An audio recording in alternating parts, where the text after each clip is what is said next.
Hey guys, tonight we're diving into one of the wildest rides in American history. A story that starts with steamships and ends with courtroom battles, fashion brands, and a big fat financial faceplant. We're talking about the Vanderbilts, the family that went from being richer than the US Treasury to basically museum exhibits. You probably won't survive this if you're expecting a tidy rise and fall arc, because this is more like a swan dive in slow motion with glittering shoes on. So before you get comfortable, take a moment to like the video and subscribe, but only if you genuinely enjoy what I do here. Drop your city and time in the comments.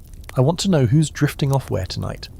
Now dim the lights, maybe turn on a fan for that soft background hum, and let's ease into tonight's journey together. You're standing on the edge of New York Harbor in the early 1800s. There's smoke, shouting and salt in the air, and a teenage boy with sea-brined hair and a steel core work ethic just stomped past you, muttering about steam engines and passengers who don't tip. That's Cornelius Vanderbilt. No top hat, no silk gloves, just a kid with a chip on his shoulder and an iron will. He's got a small boat and big plans, and you're along for the ride, literally. Cornelius doesn't wait around. By 15, he's already making decent coin ferrying people from Staten Island to Manhattan. A lot of people sneer at him. He's uneducated, gruff, smells like engine oil, but he doesn't care. You're watching him pick up passengers with terrifying efficiency. His clothes are threadbare, his eyes cold and calculated, and he undercuts the competition so ruthlessly that you swear you see some rival boatmen shaking in their boots. It's the early days of steam power, and Cornelius, later nicknamed the Commodore, spots the future in boiling water and moving metal. You can practically see the gears turning in his mind as he studies every engine, every propeller, every customer complaint. He doesn't invent steam travel, but he masters it. And you're right there as he hustles, saves, reinvests. While others sleep, he works. While others dream, he executes. The man does not like to lose. If someone dares to challenge his price or territory, he'll start a rate war, bankrupt them, and then buy their ships for pennies. You're at his side as he battles monopolies and sometimes becomes one. He's not kind, but he's effective, like a shark that figured out how to run a company. Here's the historical fun fact for this section. In 1817, Cornelius started working with Thomas Gibbons, a steamboat owner involved in a landmark Supreme Court case, Gibbons v. Ogden, which helped strike down a monopoly on interstate commerce. You're there as he navigates the legal drama, unknowingly helping shape the foundation of the American transportation system. No big deal. Meanwhile, you notice something odd. Despite growing wealth, Cornelius refuses to spend on comfort. He eats with the workers, curses like a sailor, which to be fair he is, and treats luxury like a disease. He once reportedly fired an employee for buying fancy soap. That's the kind of man you're dealing with. And yet the Commodore has a soft spot. His mother. You're there when he hands her a pouch of gold coins after a successful business year. Tears in his eyes, even though he looks like he'd rather fight a bear than hug someone. That blend of brutality and buried sentiment defines him. He doesn't just build a business, he builds a culture. You see how other operators start copying his pricing schemes, his ferry routes, even his bad attitude. He's shaping the way Americans move, and he knows it. You, meanwhile, are still wiping soot off your coat and trying not to get seasick. Now here comes a quirky one. Legend has it that Cornelius once bet he could build a steamboat faster and cheaper than anyone else, and that he'd race it to prove it. He did, and when he won, he celebrated by refusing to serve wine at dinner, because only fools waste money on flavour. His party, his rules. As the years roll forward, you see the empire forming. The docks fill with ships stamped Vanderbilt, his rivals disappear like fog, and the man who started with 100 borrowed from his mum is suddenly hauling in millions. But here's the scholarly debate. Was Cornelius Vanderbilt truly an innovator, or just the most relentless businessman in a lawless economy? Some argue he added nothing new, only outbullied the competition. Others say he understood scale before anyone else. You're watching history argue with itself in real time. By the 1840s, he's no longer just a guy with boats. He's the guy. New York's elite can't ignore him, though many try. He's still rough around the edges, still refuses to socialise with the silk stocking set, and still thinks dinner parties are for suckers. But they all know his name, and so do the newspapers, who now report on his every business deal, court case, and family squabble. You see him crack a rare smile when a reporter asks him if he's the richest man in America, and he replies, "Rich enough to buy and sell the lot of you." It's a high point, and you can feel it. But there's also a strange tension in the air, like the tide pulling back before a wave hits. Cornelius isn't thinking about the next generation. He's not planning a dynasty. He's building, conquering, and keeping score. What happens after? Well, that's future Cornelius's problem. You linger with him on the deck of a gleaming new steamer as it slices through the Hudson. He's older now, greyer, even more tightly wound. The city skyline grows behind you, smoke rising like ambition itself. You don't know it yet, but the fortune he's building will become so vast it breaks the cycles. It'll change American business, it'll corrupt generations, and eventually it'll disappear like morning fog. You're on dry land now, but the rumble of engines still echoes in your ears. The Commodore is older, sharper, richer, and somehow even more obsessed with control. At this point, Cornelius Vanderbilt is one of the richest men in the United States, and you've just stepped into the mind of someone who's turned competition into a blood sport. He doesn't just want to win, he wants everyone else to know they lost, preferably in court or bankruptcy. You're in his office, where the windows cupboards overlook the Hudson and the walls are bare, because why waste money on paintings when you can buy an entire fleet of ships instead? He's focused now on something new: railroads. You can feel the tension crackling in the air like static as Cornelius stares at a map, tracing lines with his finger. You already know what he's thinking. These rails, these towns, these connections, they're the future. Steamboats made him wealthy, but trains are going to make him immortal. So here he goes again, diving into a new industry the way a shark dives into a school of fish. You watch him buy up shares in existing railroad companies, showing up to board meetings like a wrecking ball in human form. When executives try to push him out, he doesn't blink. He just buys more, leverages his fortune like a weapon. Within years, he owns the New York Central Railroad, and you're on the front lines as he slashes inefficiencies, eliminates competition, and tightens his grip like a vice. The man has no chill. You sit beside him on a train heading upstate and hear him mutter about fools who think this is about trains. It's not. It's about power. Moving people, moving goods, and moving money, all according to his will. The railroads are arteries, and Cornelius is becoming the beating heart of American commerce. Your historical fact of the night? In 1869, Cornelius Vanderbilt merged several lines to create a continuous route from New York to Chicago. That's not just a business deal. That's a rewiring of the country. You ride the rails with him across frozen plains and smoky cities, watching as small towns become major stops, all thanks to one man's obsession with movement and control.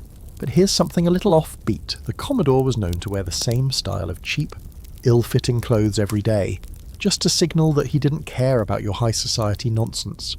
You're in a room full of velvet suits and pocket watches, and there's Cornelius, looking like he just rolled off a loading dock and still demanding total respect. And you know what? He gets it, because his bank account speaks louder than your monocle. You notice something else about him. He hates lawyers. Hates them with the kind of passion most people reserve for bad seafood or loud neighbours. He believes they slow things down, overcomplicate the simple act of just doing business. Yet ironically, you find yourself sitting beside him in courtrooms more and more. Legal battles become part of his empire building. He'll sue a competitor, win, and then send them a sarcastic note along with a lowball offer to buy their ruined company. Cold? Absolutely. Effective? Oh yes. The man is also deeply suspicious. You see him test everyone. From his own sons to longtime partners, trust to him is a liability. He's grooming William, his oldest surviving son, but you get the feeling Cornelius trusts no one to run his empire. Not really. There's a paranoia to his genius. Like he's constantly calculating how to stay just one step ahead of betrayal. This leads to the biggest scholarly debate that clings to his legacy. Was Cornelius Vanderbilt a captain of industry or a robber baron? Some historians praise him for building the modern economy. Others paint him as a ruthless monopolist who cared only for profit and power. As you ride the rails with him, it's hard to decide. On one hand, he did help unify and modernize America's infrastructure. On the other, he was kind of terrifying. And yet, there's a strange contradiction at the core of this man. He made his fortune through movement, steamboats, trains, logistics, but he hates to move socially. You're with him at an elite dinner party once, one of the few he ever attends. He sits silently, barely eats, and glares at anyone who tries small talk. When someone makes a smug comment about new money, you see a glint in his eye that usually means someone's about to get financially obliterated. Spoiler, they do. He never even really cared about fitting in. He didn't want to join the old money elite. He wanted to beat them. You watch him build Grand Central Depot, a massive rail terminal in the heart of Manhattan. He doesn't put his name on it, not out of humility, but because he knows it'll speak for itself. It's not just a station, it's a monument to domination. You also catch a rare moment of introspection. He's older now, seated in his study, staring at a pile of letters from investors and distant relatives who all want a piece of the pie. His fortune is in the tens of millions now, unfathomable by 19th century standards. But his face is tired, and for a moment, just a flicker, he looks lonely. He built an empire, yes, but what kind of empire has no friends? Only accountants. Now here's a fringe fact that might keep you up a little. Cornelius once reportedly refused to donate money to his local church because he said, "I'm not giving money to keep a lot of rascals in clover." He later donated a massive amount to build Vanderbilt University, but only because he thought it would help bring the South back into the Union, not because he suddenly found religion or generosity. There he is, the Commodore. Hard, brilliant, unsentimental. He's shaped an entire era and terrified most of Wall Street in the process. But as he nears the end of his life, a different storm is brewing. His children, his legacy, his massive, unwieldy fortune. You sense it coming like thunder in the distance, the chaos that always follows an empire when its founder refuses to let go until it's almost too late. You're in the room when he finally decides to draft a will, and you can practically feel the attorneys sweating. There's a mountain of money on the line, and Cornelius, he doesn't want to leave it evenly. Oh no, he's leaving nearly all of it, over $100 million, to William, the one son he thinks won't ruin everything. He may be right. He may also be spectacularly wrong. You're standing outside Grand Central Depot, 1877, the year Cornelius Vanderbilt dies, and you can feel something shift in the air. Not just in the city, but across the whole country. The man who built steamboat empires and bent railroads to his will is gone, dead at 82, cause of death. Exhaustion and old age, finally catching up to a man who ran harder than time itself. But you're not at the funeral. You're walking with his son, William Henry Vanderbilt, the man now holding the keys to the entire machine. William doesn't have the hard edges his father wore like armour. You notice it right away. He's taller, softer in speech, and shockingly polite. Where the Commodore would grunt or glare, William says please and thank you. You think for a second, maybe this is when the family starts softening, starts slipping, but not yet. For now, you're watching the richest man in America become even richer. Inheriting $100 million in 1877 is like inheriting a third of the national economy. William steps into the empire without skipping a beat. You trail behind him as he strolls into board meetings, silences rivals with math, and casually doubles the family fortune in less than a decade.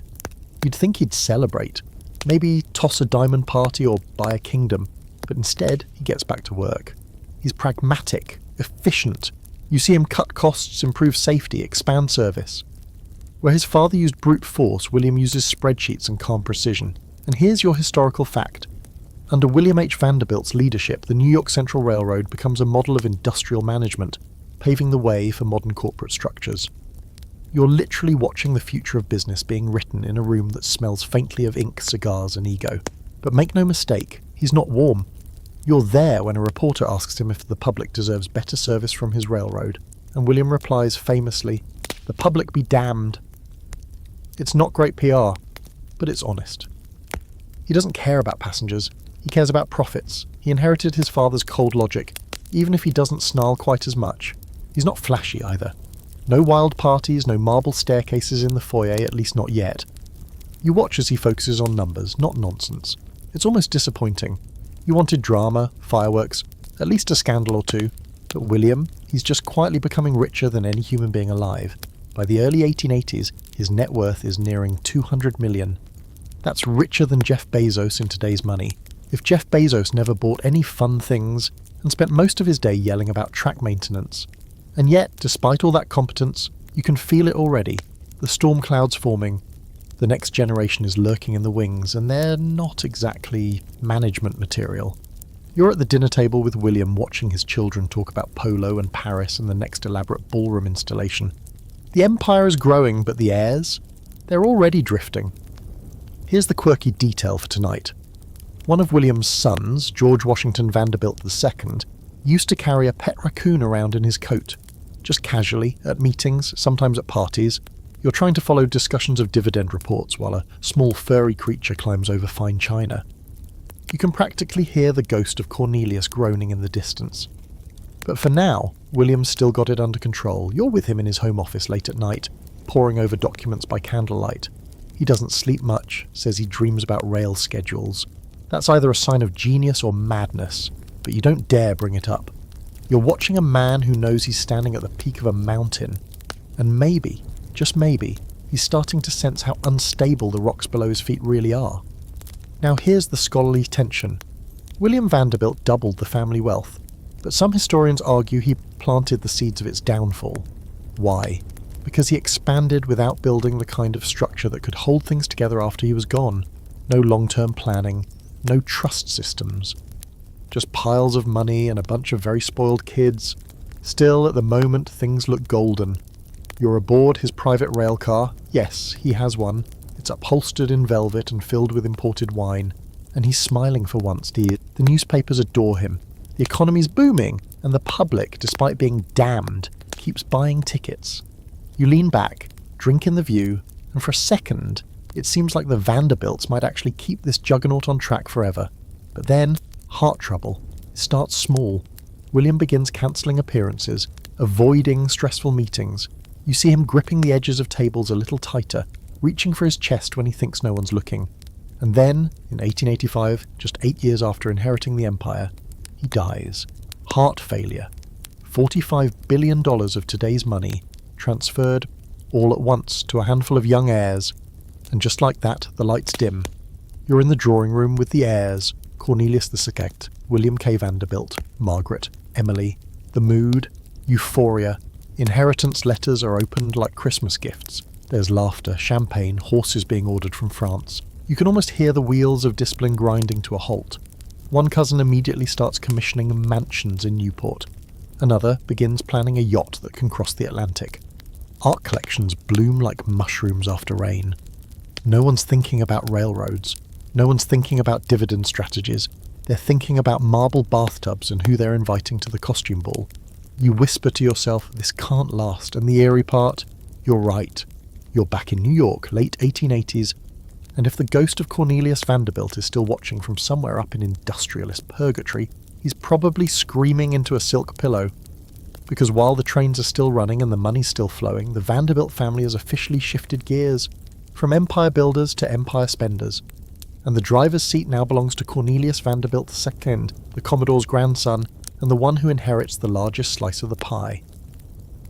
You're in the room as Cornelius II, tall, polished, and the closest thing the Vanderbilts have to a public-facing figurehead, steps into his father's shoes. He's not a fool, not yet anyway. Educated at Yale, sharp with numbers, and genuinely interested in business, he takes over the New York Central with a calm, administrative hand. He doesn't come in with fire and steel, he comes in with tailored suits and long memos. You get the sense he's trying to strike a balance between pleasing the boardroom and impressing the ballroom. For a few years, it kind of works. Cornelius then tightens up at operations, reinforces the company's market share, and even dabbles in philanthropy. He seems aware, maybe even haunted, by the shadow of his grandfather. But here's the thing, he's not operating in the same world. The Gilded Age is roaring now, the economy's explosive, New York is wild with money, and social climbing has become a full-contact sport. Enter the mansions. You're walking with him one afternoon on Fifth Avenue when he gestures toward a plot of land and casually says, "Let's build something grand."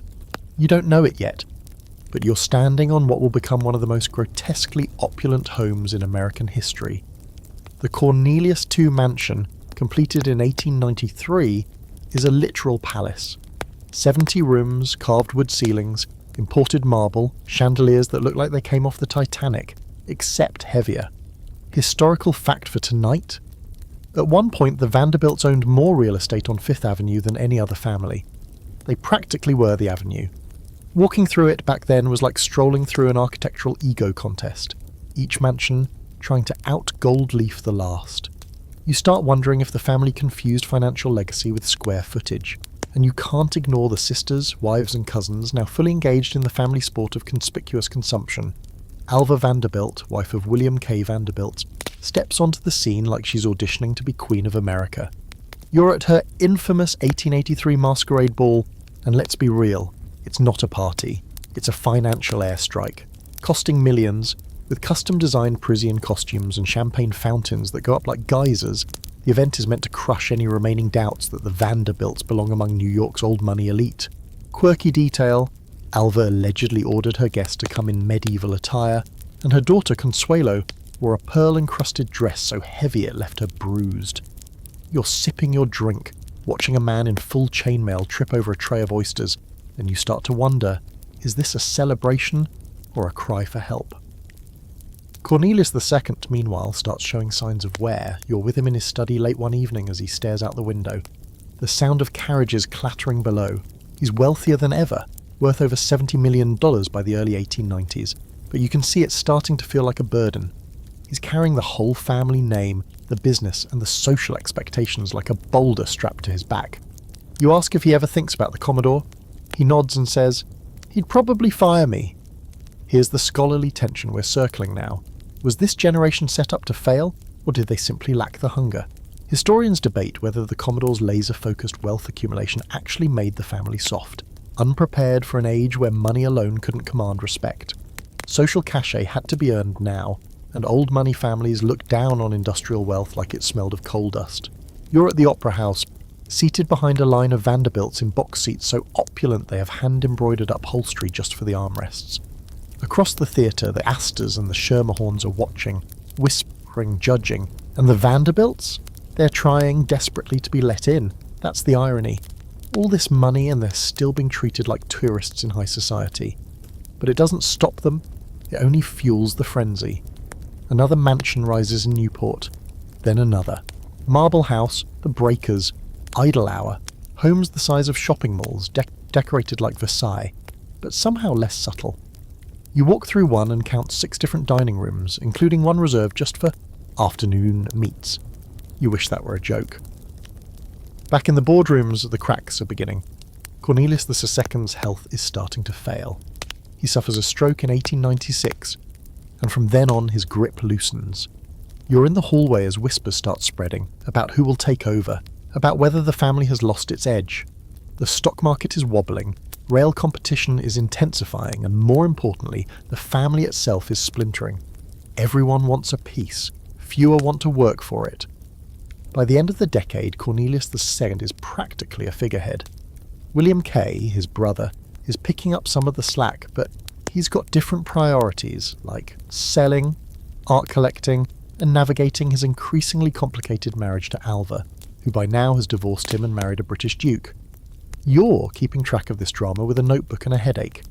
And here's a tiny absurdity to chew on as you drift off. Cornelius II's bedroom at his Fifth Avenue mansion reportedly had gold-threaded wallpaper. Not gold-coloured, actual gold threads. You look at it and think, that's not a wall, that's a tax bracket. You stand with Cornelius II one last time on the veranda of the Breakers, watching waves roll in like centuries. He's older now, quiet. He asks if you think it was worth it. All the homes, all the parties, all the attempts to impress people who still don't invite them into their drawing rooms. You don't answer. You just watch the ocean, because something tells you the tide is turning.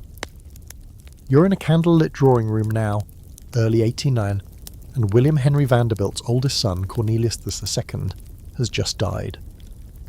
Stroke, age 55. Gone before his time, with a fortune still intact and a family more scattered than organised. The railroads he once led are still moving, but the hands gripping the wheel now seem unsteady, unsure. You glance around the room filled with black veils, murmured condolences, and the overwhelming scent of lilacs and wealth, and you wonder, who's next? The answer is William Kissam Vanderbilt. Yes, that William, younger brother of the Cornelius II, the one who always had his eye on more fashionable pursuits. You've seen him before, at the Belmont racetrack aboard his private yacht off the coast of Cannes, in Paris squinting at impressionist paintings and pretending to know what they mean. And now, somehow, he's also supposed to be running the empire. You can already feel the direction shifting, from industry to indulgence. William Kay isn't incompetent. Let's be clear, he's intelligent, educated, and, at least on paper, well positioned to keep the Vanderbilt name stable. But he has one fatal flaw for a man tasked with managing America's largest fortune. He's bored. Railroads bore him, meetings bore him. Business to him is the price he pays for the life he actually wants, which is filled with art, horses, beautiful women, and increasingly complicated transatlantic travel. Still, for a time, he tries. You sit beside him in dusty boardrooms as he reviews documents, half-heartedly discussing dividend yields and expansion strategies, his mind clearly elsewhere. 1 week later, you're on his private yacht, the Alva, named after his formidable wife. He's in a linen suit, drinking imported whiskey, talking about the French Riviera. Guess which of those environments he prefers? You watch as the empire gets less attention and more delegation. The younger Vanderbilts begin appointing managers, advisors, financial stewards, basically anyone willing to do the heavy lifting while they build mansions and plan parties. There's a moment where you think, maybe this can still work. Maybe the right minds will guide the fortune from behind the scenes. But then you walk into the next social gala and realise, oh no, they're not just drifting, they're sprinting away from the business. Your historical fact of the evening. By 1900, the Vanderbilt family owned over 10 mansions in New York City and more than a dozen country homes across Rhode Island, Long Island, and Europe. That's not a real estate portfolio. That's a dynasty trying to outrun its own reflection. And here comes a delicious little twist of drama. William Kay and Alva. Yes, the Queen of the Masquerade Ball are splitting up. The divorce is scandalous, theatrical, and deeply public. You're at a dinner party the week it hits the papers, and everyone's whispering behind embroidered fans. Alva wins big in the settlement, keeps the Newport mansion, and promptly marries into British aristocracy. She gives her daughter Consuelo to the Duke of Marlborough in a wedding that feels more like a treaty negotiation than a family celebration. Quirky fact, Consuelo cried the entire day of her wedding, begging not to go through with it. Alva told her the family needed this alliance.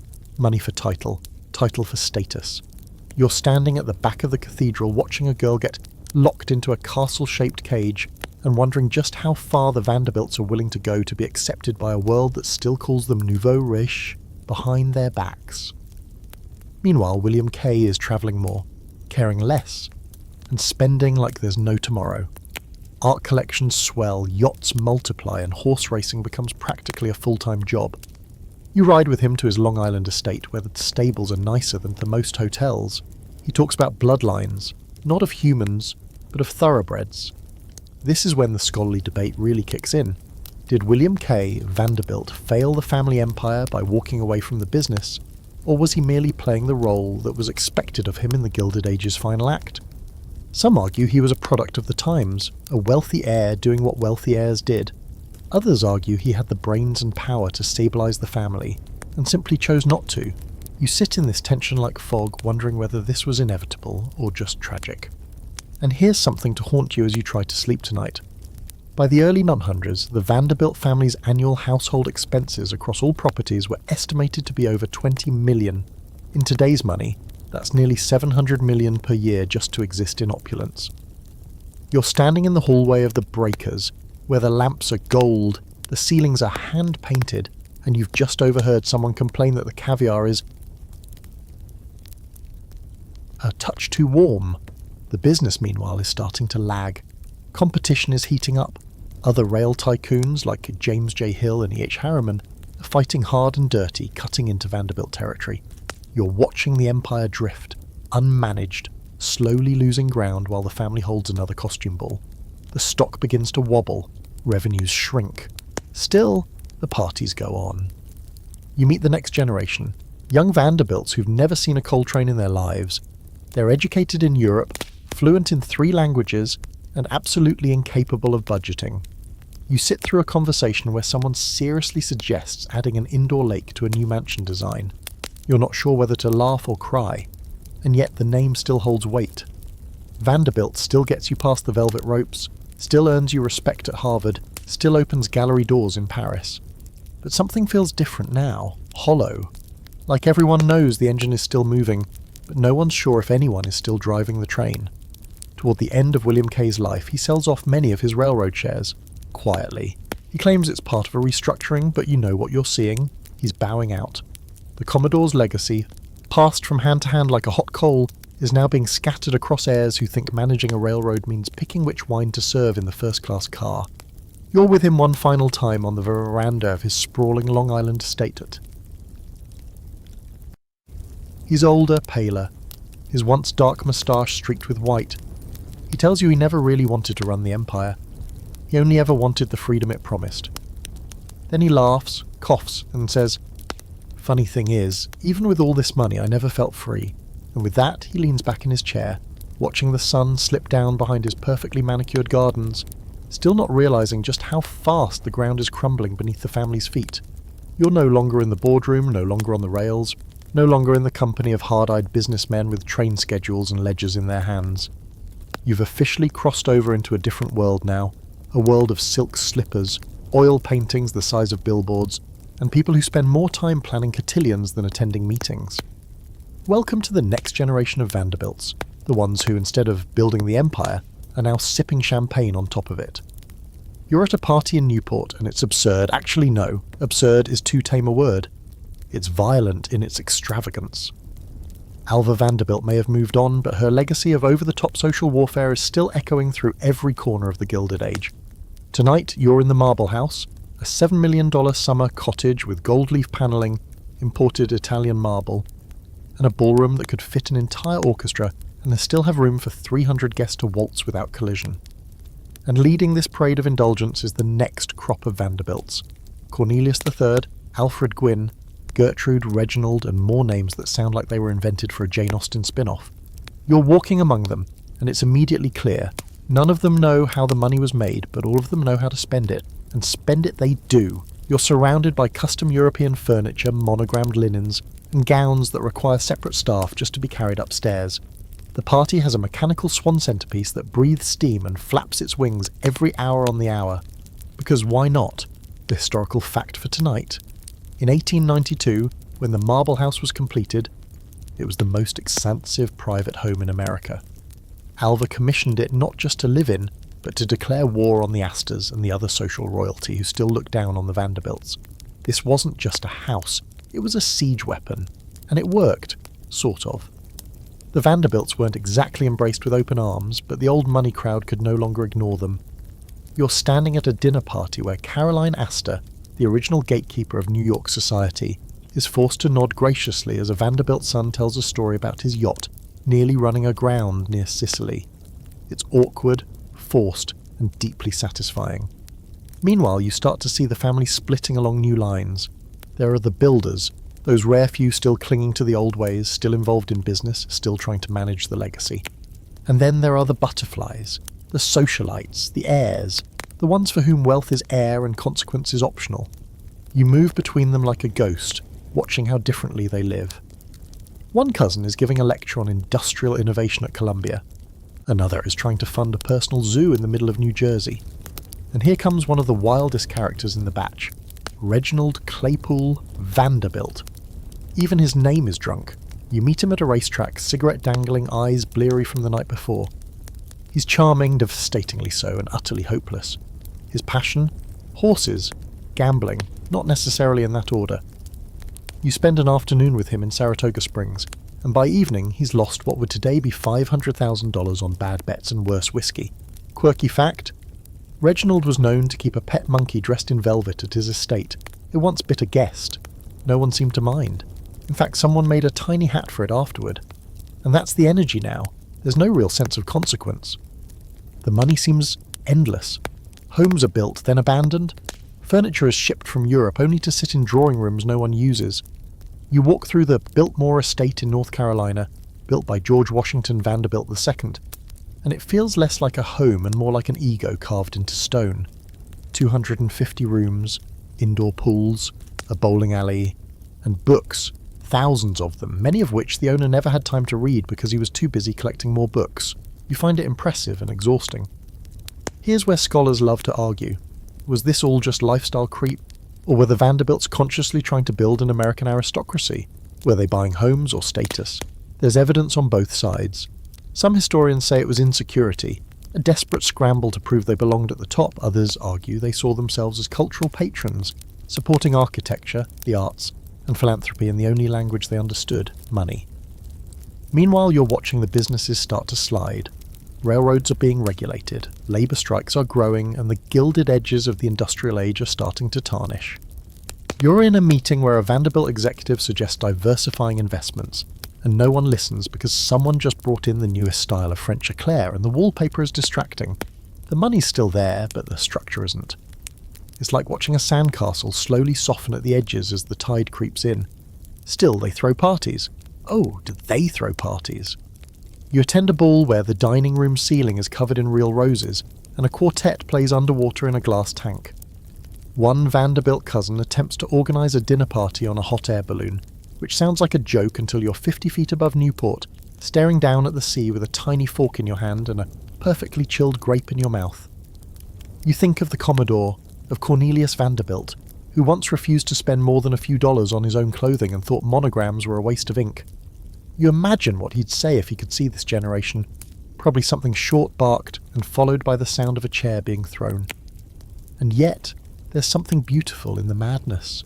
Some of the homes are genuine architectural masterpieces. The art collections, at times, verge on genius. You walk through the family galleries and see original Botticellis, Rembrandts, Monets. In those moments, you wonder if maybe this phase wasn't all waste. Maybe it was a kind of American Renaissance, born from Indulgence, yes, but still capable of producing something lasting. Then Reginald throws another party, loses another fortune, and someone breaks an antique Italian harp while sword fighting with umbrellas. You say. The spiral continues, and in the background the economy shifts. Wall Street gets sharper. The old monopolies die. The government starts whispering about taxes. You glance out the window of the newest Vanderbilt mansion, wondering if anyone inside knows what's coming, because you do. The peak is behind you now. The long slide has begun. You wake up surrounded by cold marble and the scent of lilies. Not the gentle kind that sit on your grandmother's windowsill, but the overbearing, perfumed kind that say, "We had money, and now we want you to know it." You're in Newport again, inside a house called Marble House, which, in a rare instance of rich people being literal, is made of about 500,000 cubic feet of actual marble. Every surface gleams like a showroom floor, and it's so quiet you can hear your own thoughts echo off the walls. Which is awkward, because your thoughts are starting to whisper things like, "This feels excessive." Alva Vanderbilt stands at the centre of this glossy colonnaded circus. She's not just showing off her wealth, she's weaponizing it. Marble House isn't just a summer residence, it's her war cry in the ongoing battle against social exclusion.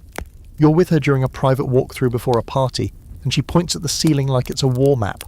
"That cornice moulding," she says, "imported from Paris. Took 4 artisans to install it. And the staircase? Carrara marble, like Michelangelo used, only more polished." You nod, impressed and slightly overwhelmed. The place is part museum, part throne room, part psychological power play. And to understand what the Vanderbilts became, you need to understand this exact shift, where marble becomes status, where function gives way to symbolism. The family no longer builds for practicality, they build to announce. Here's your historical fact. When it was completed in 1892, Marble House cost $11 million, $7 million of that just for the stone. Adjusted for inflation, it's north of $350 million today. It was the most expensive home in America at the time, and it wasn't even the family's main residence. It was a summer place, but it gets better. Alva adds a Chinese tea house to the backyard. Then she installs electric lighting, which was still a risky, slightly terrifying novelty at the time. She wants guests to be shocked, not figuratively, but literally. Several fainted at their first sight of a chandelier lighting up without gas. You're not sure whether to call that a success or a lawsuit waiting to happen. Meanwhile, across Newport, the Breakers rises like a brick-and-mortar fever dream. This one belongs to Cornelius Vanderbilt II, and while Alva may have started the social mansion arms race, he intends to finish it. You visit during construction and find entire boatloads of material being hauled in from Europe. Artisans are flown over, nothing off the rack here. Everything must be custom, gilded, imported, or invented. The dining room ceiling looks like the Sistine Chapel threw up on Versailles. Quirky fact, one Vanderbilt mansion reportedly had gold-plated toilet seats. Yes, toilet seats. You can't make this stuff up. You see one, and for a second you think it's a decorative bowl. Then a footman lifts the lid, and you suddenly feel like humanity peaked too soon. As you float through ballrooms with ceilings higher than most apartment buildings, you start noticing something strange. These places, they're empty. Sure, there are guests during the season, grand events and crowded galas, but in the quiet months, the halls are eerily silent. Staff outnumber family. Entire wings sit unused. Rooms are dusted daily, even if no one walks through them. It's like a ghost town made of excess. You talk to a housemaid who confesses she's never met the owners. She's worked there 6 years. You watch as butlers line up silverware by the millimetre for a dinner that might not even happen. You realise something uncomfortable. These places weren't built to be lived in. They were built to be envied. This leads to a favourite scholarly debate. Did these architectural monstrosities represent a uniquely American failure of restraint, or were they a natural result of inherited wealth with no defined purpose? Some historians argue these homes were meant to rival European palaces, a declaration that America had aristocracy too. Others say it was more like a toddler with a credit card and a Renaissance complex. But there's also a growing undercurrent of anxiety. The economy is shifting. The Panic of 1893 hits hard. Railroads take a financial punch. Industrialization spreads, but with it comes labour strikes, regulation, and a middle class that's no longer charmed by gold-plated spittoons. You're at a dinner party where someone mentions unions, and everyone suddenly needs a refill on brandy. The money isn't gone, not yet, but it's leaking, quietly, steadily, like a marble faucet that no one remembers how to turn off. You meet Alfred Gwynne Vanderbilt, one of the most dashing of the clan. He's got charm, style, and a name that sounds like it should come with its own line of cologne. He builds hotels, plays polo, and travels in a style that makes Gatsby look frugal. You join him aboard the RMS Lusitania in 15, he's in first class of course, when the ship is hit by a German torpedo. The story goes that he gave his life jacket to a woman and child and helped them into a lifeboat before going down with the ship. He was 37, and while his actions were heroic, his death was also symbolic. The glamorous, carefree era of the high-living Vanderbilts was starting to sink too. A quirky little side note, the Lusitania had a full orchestra on board even as it sank. You watch as violins keep playing while chaos erupts around them, just like the family back home throwing parties while their fortune slowly dissolves into overhead costs and property taxes. Back in Newport, the homes become harder to maintain. Servants leave, guests dwindle. You're there as one estate hosts what's clearly its last great ball. The walls still glitter, the champagne still flows, but you can feel it. It's the final gasp. After that, wings are closed off, furniture is covered in white sheets, marble floors start to crack, and still the family builds. George Vanderbilt opens the Builtmore in North Carolina, the largest private home in America. 250 rooms, miles of land, a full working farm. You visit during the opening gala and marvel at how much of it goes unused. It's impressive, it's grand, it's also deeply lonely. The question now isn't how much the Vanderbilts have, but how much longer they can keep it. You step out of Marble House into the salt air of a Newport evening. The wind's picking up. You look back at the glowing facade and think about how much heat it takes to keep marble warm. The home stands strong, unyielding, but inside, you know the empire is cooling. You blink and it's suddenly 1902, and all around you the air feels just a little heavier. Maybe it's the smoke from too many cigars, or maybe it's the weight of a name that's become more myth than man. Vanderbilt still opens doors, just not as many as it used to. You're moving through the Gilded Age like it's the final act of a grand opera.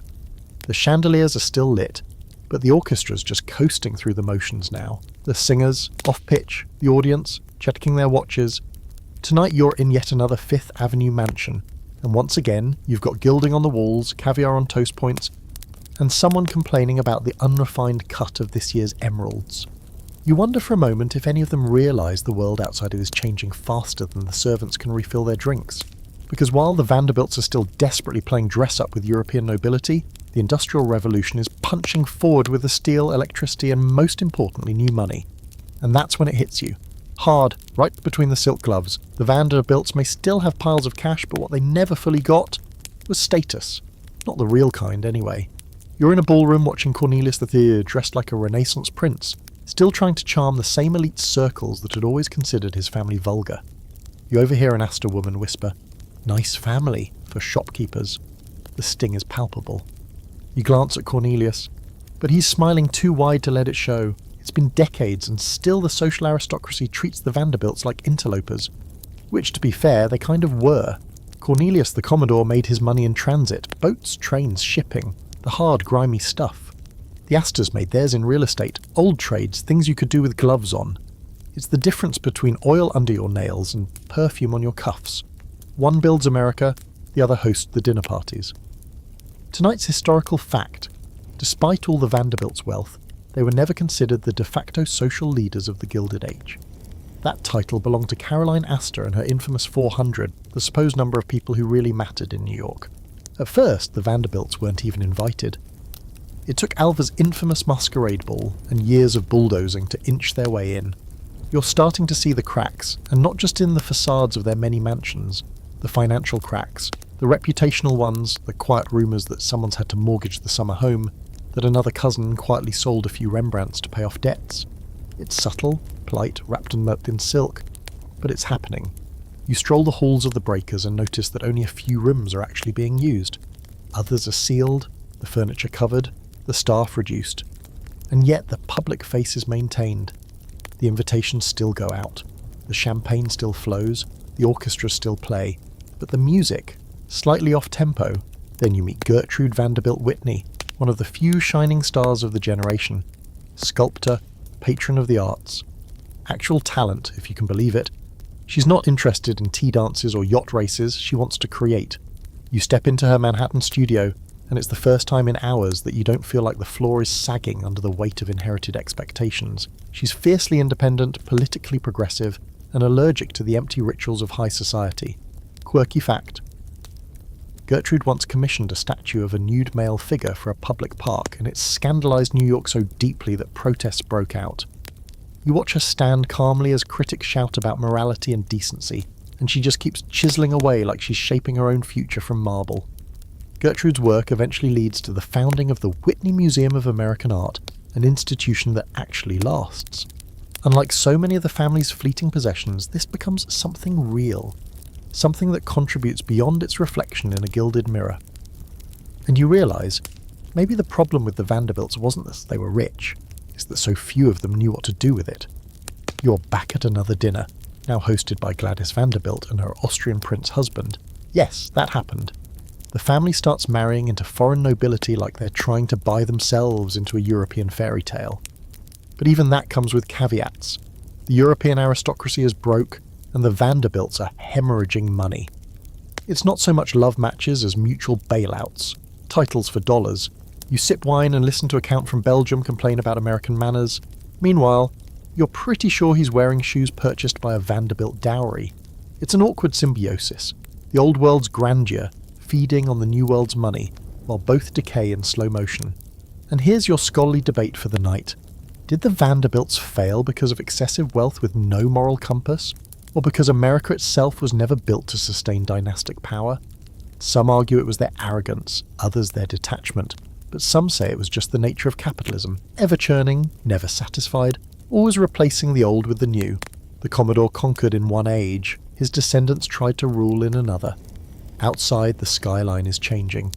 You stand on a balcony and look out at New York growing taller, faster, sharper, skyscrapers sprouting like weeds, electricity buzzing in the wires. Henry Ford is making cars affordable to the masses. The Rockefellers, Carnegies and Morgans are replacing the Vanderbilts in the financial hierarchy. Titans of oil, steel and banking, new kings for a new economy. The press is less kind now. Articles about Vanderbilt galas sit next to headlines about income inequality and factory strikes. Public sentiment has shifted. The Gilded Age has lost its sheen. The progressive era is creeping in like a cold draft through a cracked stained glass window. You watch a Vanderbilt heir duck into a car dressed impeccably, oblivious to the fact that the world sees him less as royalty and more as a punchline. They're starting to be mocked in cartoons, parodied in stage plays. The very thing they tried to avoid being seen as ridiculous is starting to creep in around the edges. You walk home through a city that no longer bows to the name Vanderbilt. It still recognises it, sure, but it's not impressed, and neither are you. Because now it's clear. The family isn't building legacies anymore. They're maintaining illusions. You're at a nursery window now, soft rain pattering against the glass, and somewhere inside the house, one of many houses, you hear a baby's cry. It's 1924, and the newest member of the sprawling, fading Vanderbilt dynasty has just arrived. Gloria Laura Vanderbilt. Her father, Reginald Claypool Vanderbilt. Yes, that Reginald, the racetrack romantic and professional fortune incinerator, won't be around much longer. You're already watching him waste away in the next room, coughing up blood and debts. The man drank and gambled himself into early ruin, and now, at just 45, he's dying of cirrhosis. His last gift to the family?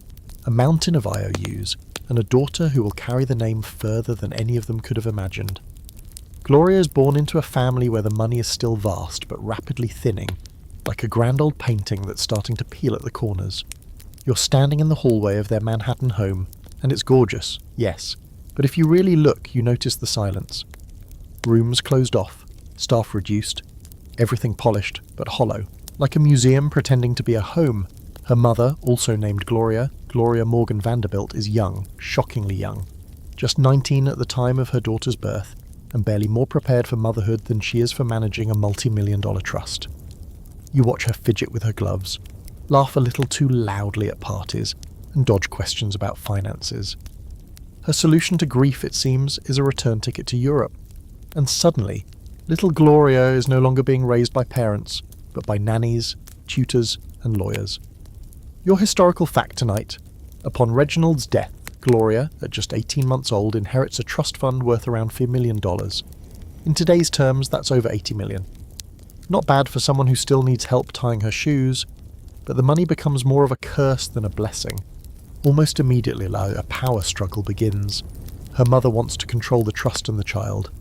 Her aunt, Gertrude Vanderbilt Whitney, the same Gertrude with the sculptor's hands and an actual plan for the family name, believes the young mother is unfit. You're pulled into the chaos as lawyers are summoned, statements are made, and the press begins circling like sharks. Gloria Vanderbilt becomes the centerpiece of one of the most scandalous custody trials in American history. You're in the courtroom in 1934, and it's packed wall to wall. Flashbulbs pop. Reporters scribble furiously. Society matrons gasp into their pearls. The trial is a media sensation, like reality TV before reality TV was even a concept. At the centre is 10-year-old Gloria, dressed in a sailor outfit, sitting stiffly between adults who can't stop hurling insults over her head. Her mother is accused of being reckless, immoral, and extravagantly irresponsible. There are rumours of affairs, foreign boyfriends, and scandalous letters. Her Aunt Gertrude is calm, firm, and well-funded. You glance at the jury and know instantly how this is going to end. Gertrude wins. The court rules in her favour. Gloria will live with her aunt. Her mother, after weeks of sobbing in court, publicly humiliated, is allowed only limited visitation. You watch her walk out of the courtroom, sunglasses on, dignity in pieces, and vanish into tabloid lore. The story becomes known nationwide as the trial of the century. Quirky fact: during the trial, the press gave little Gloria the nickname Poor Little Rich Girl, a label that would follow her for the rest of her life. You watch her shrink under its weight like a shadow growing too fast. Life in Gertrude's care is better, on paper. The home is structured, cultured, filled with art and quiet ambition. But Gloria grows up a little distant from it all. You can feel it in her voice when she speaks years later, always thoughtful, but always searching. Raised by staff, fought over in court, admired in public, but never truly known. The Vanderbilt name gave her everything and swallowed her whole. Here's your scholarly tension. The trial may have saved Gloria from an unstable upbringing, but did it also cement her identity as an object of wealth rather than a person? Psychologists would later point to this case as one of the earliest public examples of affluenza, the strange, stifling sickness of being born into unimaginable wealth without direction or affection. You consider this as you watch Gloria, now a teenager, flipping through magazines where she sees her own face printed beneath headlines like "Heiress turns model" and "Vanderbilt girl steps into spotlight." Because she does step into the spotlight, Gloria becomes not just a face but a brand. Modelling contracts roll in during the 1940s. She's glamorous, poised, but never stuffy. She wears her lineage like a silk scarf, delicate, beautiful, but slightly suffocating. You join her at photo shoots, on studio sets, and at magazine interviews, where every question is a variation of the same thing. What's it like to be a Vanderbilt? And you know what? She doesn't have an answer, not really. She's figuring it out as she goes, sometimes with grace, and sometimes with glitter, sometimes with broken glass. She marries young, then divorces, marries again and again and again, 4 marriages in total, each one a little more public, a little more scrutinised than the last. You're at one of the weddings, a garden ceremony with roses arranged like chess pieces, and you can tell she's searching for something that even $80 million can't buy. Stability, control, maybe just a place to breathe, and yet the public can't get enough. The poor little rich girl has become American royalty. She's in headlines, in department stores, on fashion runways, and you feel it, that curious, cruel fascination the world has with watching wealthy people stumble. It's not just interest, it's hunger. Here's something deliciously strange. At one point in the 1970s, Gloria launches her own line of designer jeans. That's right, Vanderbilt denim. You walk past department stores and see her name in glittery cursive stitched onto the pockets of jeans worn by everyday Americans, many of whom have no idea this brand was birthed from a courtroom battle and a marble empire now collapsing under its own weight. The brand takes off. Gloria reinvents herself. For the first time, she's not just a Vanderbilt, she's herself. An artist, a designer, a survivor. You find her in her studio years later, barefoot painting abstract shapes on oversized canvases, listening to Nina Simone, and laughing to herself when someone asks if she still considers herself a socialite. No, she says, that was never the real me. And as you look around the room filled with bold colours and unfinished canvases, you realise something. Maybe this version of the Vanderbilt story doesn't end in marble and bankruptcy. Maybe it ends in self-definition. Maybe it ends in something real. You walk through the heavy front doors of a home that doesn't feel like a home, more like a castle that forgot it was built for people. The ceilings soar, the walls echo, and every step clicks like a typewriter in a museum. This is the Builtmore Estate, the crown jewel of the Vanderbilt dynasty, nestled deep in the hills of Asheville, North Carolina. It's 1914, and you're here with George Washington Vanderbilt II, the quietest and most bookish of the entire family line. Unlike his flashier cousins throwing masquerade balls and setting their cigars on fire with $100 bills, George builds this place not for show, but for solitude. And still it's gigantic, obscenely so. 250 rooms, 43 bathrooms, a full-on indoor winter garden. You walk the halls and feel like you should be leaving breadcrumbs. This isn't just a house, it's a self-contained world. George doesn't just live here, he cultivates it. He plants gardens, curates libraries, experiments with sustainable agriculture, and builds the first private forestry program in the US. He's not chasing the spotlight, he's hiding from it. Here's your historical fact. Completed in 1895, the Builtmore is still the largest privately owned house in America. At its peak, the estate employed hundreds of workers and included a dairy, a winery, a farm, and an entire village. George called it his little mountain escape, which, depending on your perspective, is either endearing or wildly out of touch. George was a strange Vanderbilt in the best possible way. He read philosophy, supported the arts, and married a woman named Edith Stuyvesant Dresser, who had enough grace and intellect to match his introverted charm.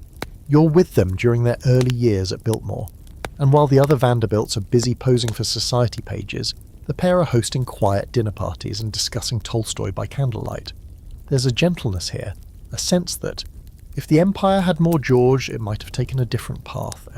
But even George, for all his careful planning and modesty, cannot outpace the burn rate of a Vanderbilt fortune. You're with him in the estate's library, a literal cathedral of books, when he opens a letter and frowns. Maintenance costs are rising, revenue from the railroad stocks is falling, and this sprawling marvel of architecture and imagination is starting to bleed money faster than even his meticulous budgeting can stop.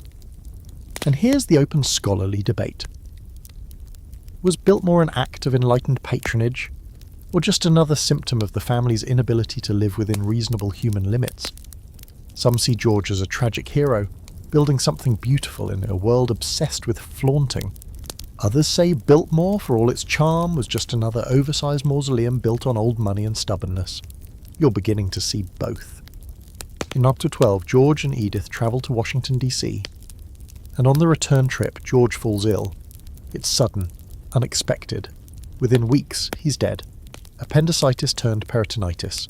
just like that. You stand next to Edith as she receives the news. Her face doesn't crumble. She's stronger than that, but something in her goes quiet, just like the house. Now she's alone, a widow with a vast estate and a young daughter, Cornelia. You'd think she'd sell, cut her losses, walk away, but no, Edith stays. She takes over management of the estate, trims the staff, sells land, and turns Builtmore from a dream into a functioning business. You walk the fields with her as she oversees farming operations, makes deals to support local schools, and works with forestry experts to make the land viable again. She's not trying to be glamorous, she's trying to survive. Here's something quirky for you. During World War I, Edith transformed part of Builtmore into a hospital for wounded soldiers. You pass the makeshift recovery rooms and hear the clink of teacups and whispered voices of nurses tending to young men who never imagined they'd wake up surrounded by French tapestries and Italian chandeliers. It's surreal, but also strangely human. Cornelia, her daughter, grows up in the looming shadow of Builtmore. You follow her as she dances between obligation and rebellion, as young Vanderbilts often do. In 1924, she marries a British diplomat, and the wedding is, of course, a national spectacle. Thousands of guests, fireworks, orchestras, and more roses than any reasonable person should try to count. You're there in the garden eating lemon cake and thinking, this feels like a last hurrah. And maybe it is. Because soon after, Cornelia starts to change. She has 2 sons, then she cuts her hair short, dyes it shocking red, and begins drifting further from her family roots. Eventually she leaves the estate, leaves her husband, and disappears into a life of spiritual exploration and quiet eccentricity. She spends her later years in England under a different name, making art and rarely speaking of her past. So now the question becomes, what do you do with a house like Builtmore when its owners scatter and its money dries up? The answer, oddly enough, is tourism. In the depths of the Great Depression, Edith makes a daring choice. She opens the house to the public. You're there on opening day, watching as ticketed visitors, many of them locals who once worked the grounds, wander through the halls with wide eyes and hushed voices. It's not mockery, it's awe, and maybe a little sadness. The family isn't there to greet them, just docents and velvet ropes. You think of the Commodore, how he would have sneered at the idea of letting strangers stroll through a Vanderbilt home. But Edith, she saw the future, and it wasn't in ballrooms. Here's your moment of eerie foreshadowing.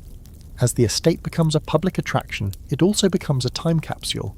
The family is no longer living their wealth. They're preserving it in amber, offering the public a peek at what used to be. You step into a grand hallway, velvet roped off, with a sign that says, "Please do not touch." And you realise this is the perfect metaphor for the entire Vanderbilt story. Beautiful, carefully managed, and increasingly untouchable. You leave Builtmore that day, walking down a gravel path lined with oaks, and glance back one more time at the house rising like a ship from the hillside. It's still magnificent, still proud, but now it's not a dream, it's a business, and a monument to what happens when you build something too big to carry alone. You're in a dining room the size of a basketball court, but there's only one person eating. One place setting, one tiny clink of silver against porcelain echoing off a 100-year-old ceiling. The food is exquisite, of course. Chilled melon, duck à l'orange, a bottle of wine no one in the room could afford, except maybe the guy holding the fork, but it doesn't matter. You look around, and you realise the grandeur no longer impresses anyone, not even the Vanderbilts themselves. It's the 30s now.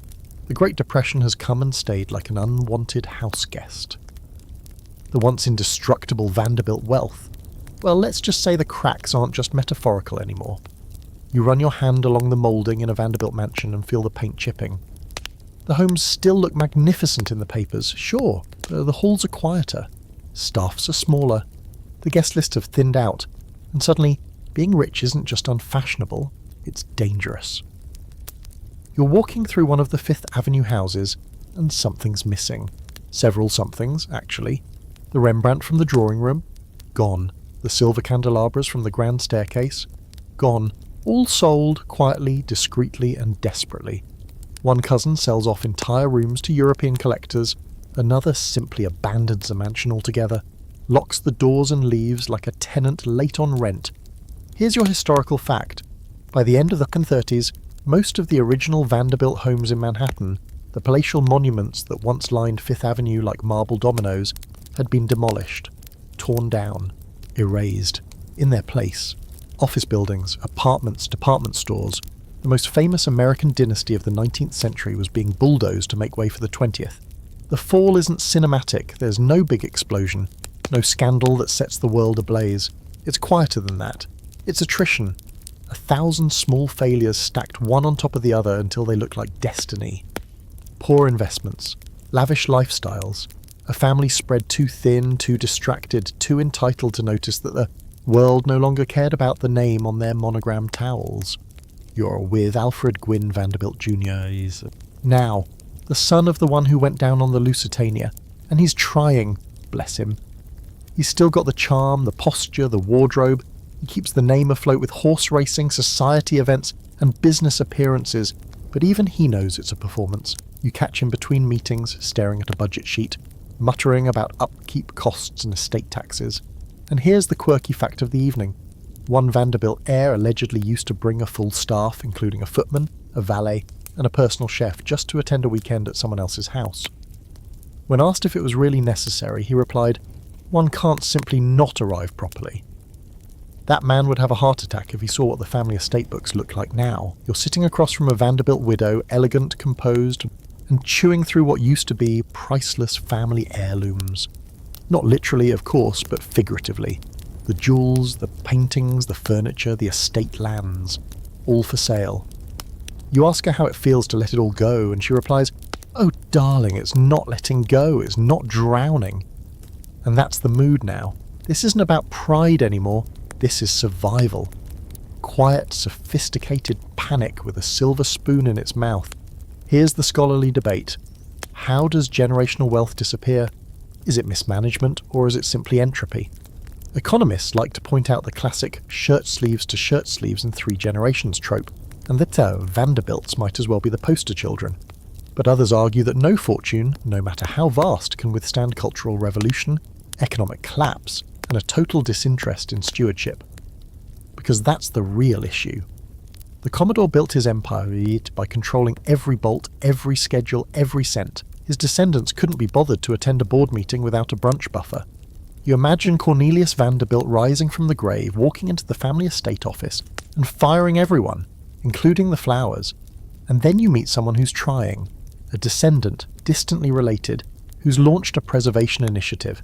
They're trying to save what's left. Photographs, documents, furniture scattered across antique shops and forgotten basements. You help unpack a crate containing silver spoons, stamped with a Vanderbilt crest, auctioned off for pennies. You hold one in your hand and think, this spoon once sat at the table of a man richer than the US government. Now it's just another antique.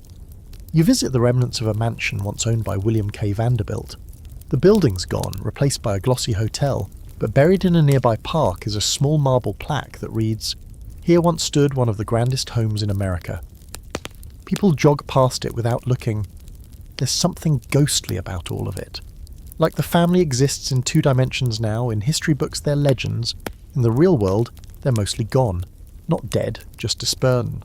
You flip through the social register and spot the name occasionally, a distant cousin, a wedding announcement, trust fund scandal that barely makes the back pages. The name Vanderbilt is still there, but it doesn't ring like it used to. It's background noise now, and the public's perception? It's changed completely, once envied, now pitied. The opulence that once inspired awe now reads as tone deaf. Mansions turned into museums, ballrooms into event spaces. The great homes of the Gilded Age now sit beneath signs that say tours available 11 a.m. to 4 p.m. You take one of those tours just for the experience. A docent explains the architectural choices in a dull voice while a group of tourists nod politely, sipping bottled water and snapping selfies. No one mentions the debt. No one talks about how this place, once the epicenter of power and wealth, couldn't even pay its own heating bill by the 1940s. You stare at a portrait of a Vanderbilt patriarch, gazing stoically from above the mantel. You wonder what he would think of his great-grandchildren. Fashion designers, minor celebrities, property managers, historians, interns. It's not failure exactly, it's just decay. Slow, elegant, inevitable. You're at a dinner party that feels more like a museum gala than a family gathering. The flatware is antique, the conversation hollow, and every wall is lined with portraits of people who definitely wouldn't be impressed with the folks sipping wine beneath them. It's the 1950s now, the war is over. The country's changing fast, loud, forward, and the Vanderbilts are starting to look like the weird old wallpaper in a house that's about to be renovated. Sure, it's historic, but does anyone actually want it anymore? You watch a young heir make polite small talk with a foreign diplomat and try to sound like he knows what inflation is. He doesn't. You hear one of the older cousins whispering about how they're just one good marriage away from financial stability. The vibe has shifted from power to posing. They still have the name, but fewer and fewer people care. You can feel it now how hard they're trying to hang on to something that doesn't quite fit anymore. Tonight's historical fact. By the middle of the 20th century, the Vanderbilt family, once the richest in America, no longer held a spot among the country's top 100 wealthiest families. In a single century, they managed to transform an ironclad industrial fortune into a cautionary tale about unchecked inheritance and lifestyle creep. The name Vanderbilt still has weight, but the wallet behind it? That's a different story, and the culture is moving on, fast. America isn't idolizing old money anymore, it's obsessed with new blood. Movie stars, rock musicians, Silicon Valley hasn't been born yet, but Hollywood is already stealing the spotlight. You go to a party in Los Angeles and mention the Vanderbilts, and someone squints and says, "Didn't they build a hotel or something?" You don't correct them. Meanwhile, the actual family is fragmenting. You visit the Newport mansions, Marble House, the Breakers, Beaulieu, and they feel less like homes and more like abandoned ships. The parties are fewer, the heirs are older or distant or busy selling off the furniture. Some houses have been turned into museums, others are leased out for events. You attend a wedding in what used to be someone's ballroom and hear the bride joke, "I hope the ghosts don't mind." Quirky detail of the night. At one point in the 1950s, the family actually hosted a rummage sale in one of the former mansions to raise money. That's right, a Vanderbilt-hosted garage sale. Antique furniture, silverware, even gowns worn at balls kept dim earlier, all laid out like items at a church bazaar. You can't decide whether it's sordid or a kind of brilliant. You meet another descendant, distant, charming, slightly drunk, who tells you that the family motto might as well be, "Spend like you've still got it." He laughs, but it stings, because more and more of them are realizing that the name alone doesn't pay the bills, the investments are gone, the trust funds are thinner, there's more prestige in a brand new Cadillac than there is in an old family crest. And here comes the scholarly debate. Was this downfall uniquely Vanderbilt? Or just the natural arc of American dynasties? Some argue it's a perfect storm, too much wealth, too little structure, a cultural pivot away from legacy and toward reinvention. Others say the family was doomed the moment they chose visibility over stewardship, show over sustainability. You're listening to historians bicker at a symposium, and one of them summarizes it perfectly. They inherited a kingdom and thought they were born to rule, but there's still flickers of ambition among the ashes. You meet a few younger Vanderbilts, kids of the kids of the kids, and they're interesting. Some are academics, some are working in non-profits. A few are trying to break into fashion, none are running railroads. That ship sailed, sank, and had its wreckage turned into a museum exhibit. But still, they're trying to figure it out. What it means to carry a name like that in a world that only vaguely remembers why it mattered. You're at a luncheon, and someone brings up the old days. It's always the old days now.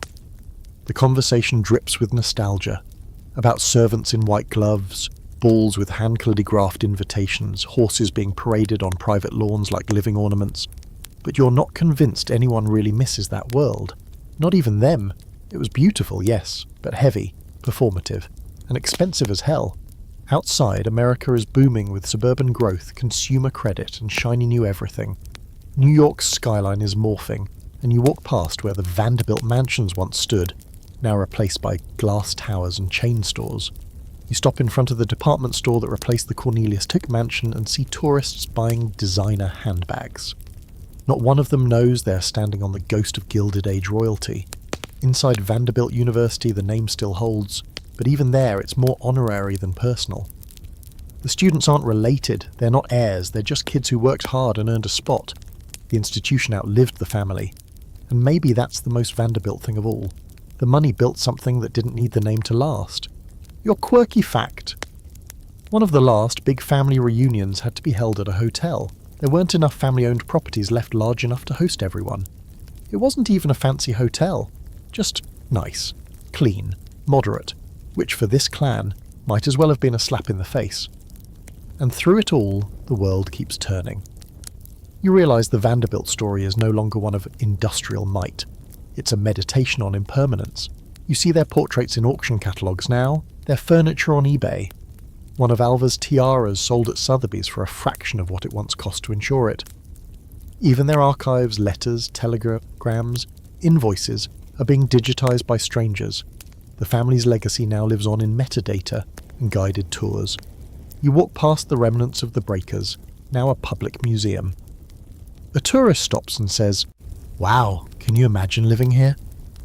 And you think about the loneliness, the pressure, the costs, the ghost of the Commodore muttering about waste and dignity, the heirs who never learned to say no, the gold-plated bathrooms and the marriages of convenience. And you answer, "Yeah, but I wouldn't want to," because now you know. It wasn't a fairy tale, it was the warning. You're in a parlour that smells like tension and old perfume. The kind of room where the curtains are always drawn, not because of the sun, but because too many people are watching from the outside.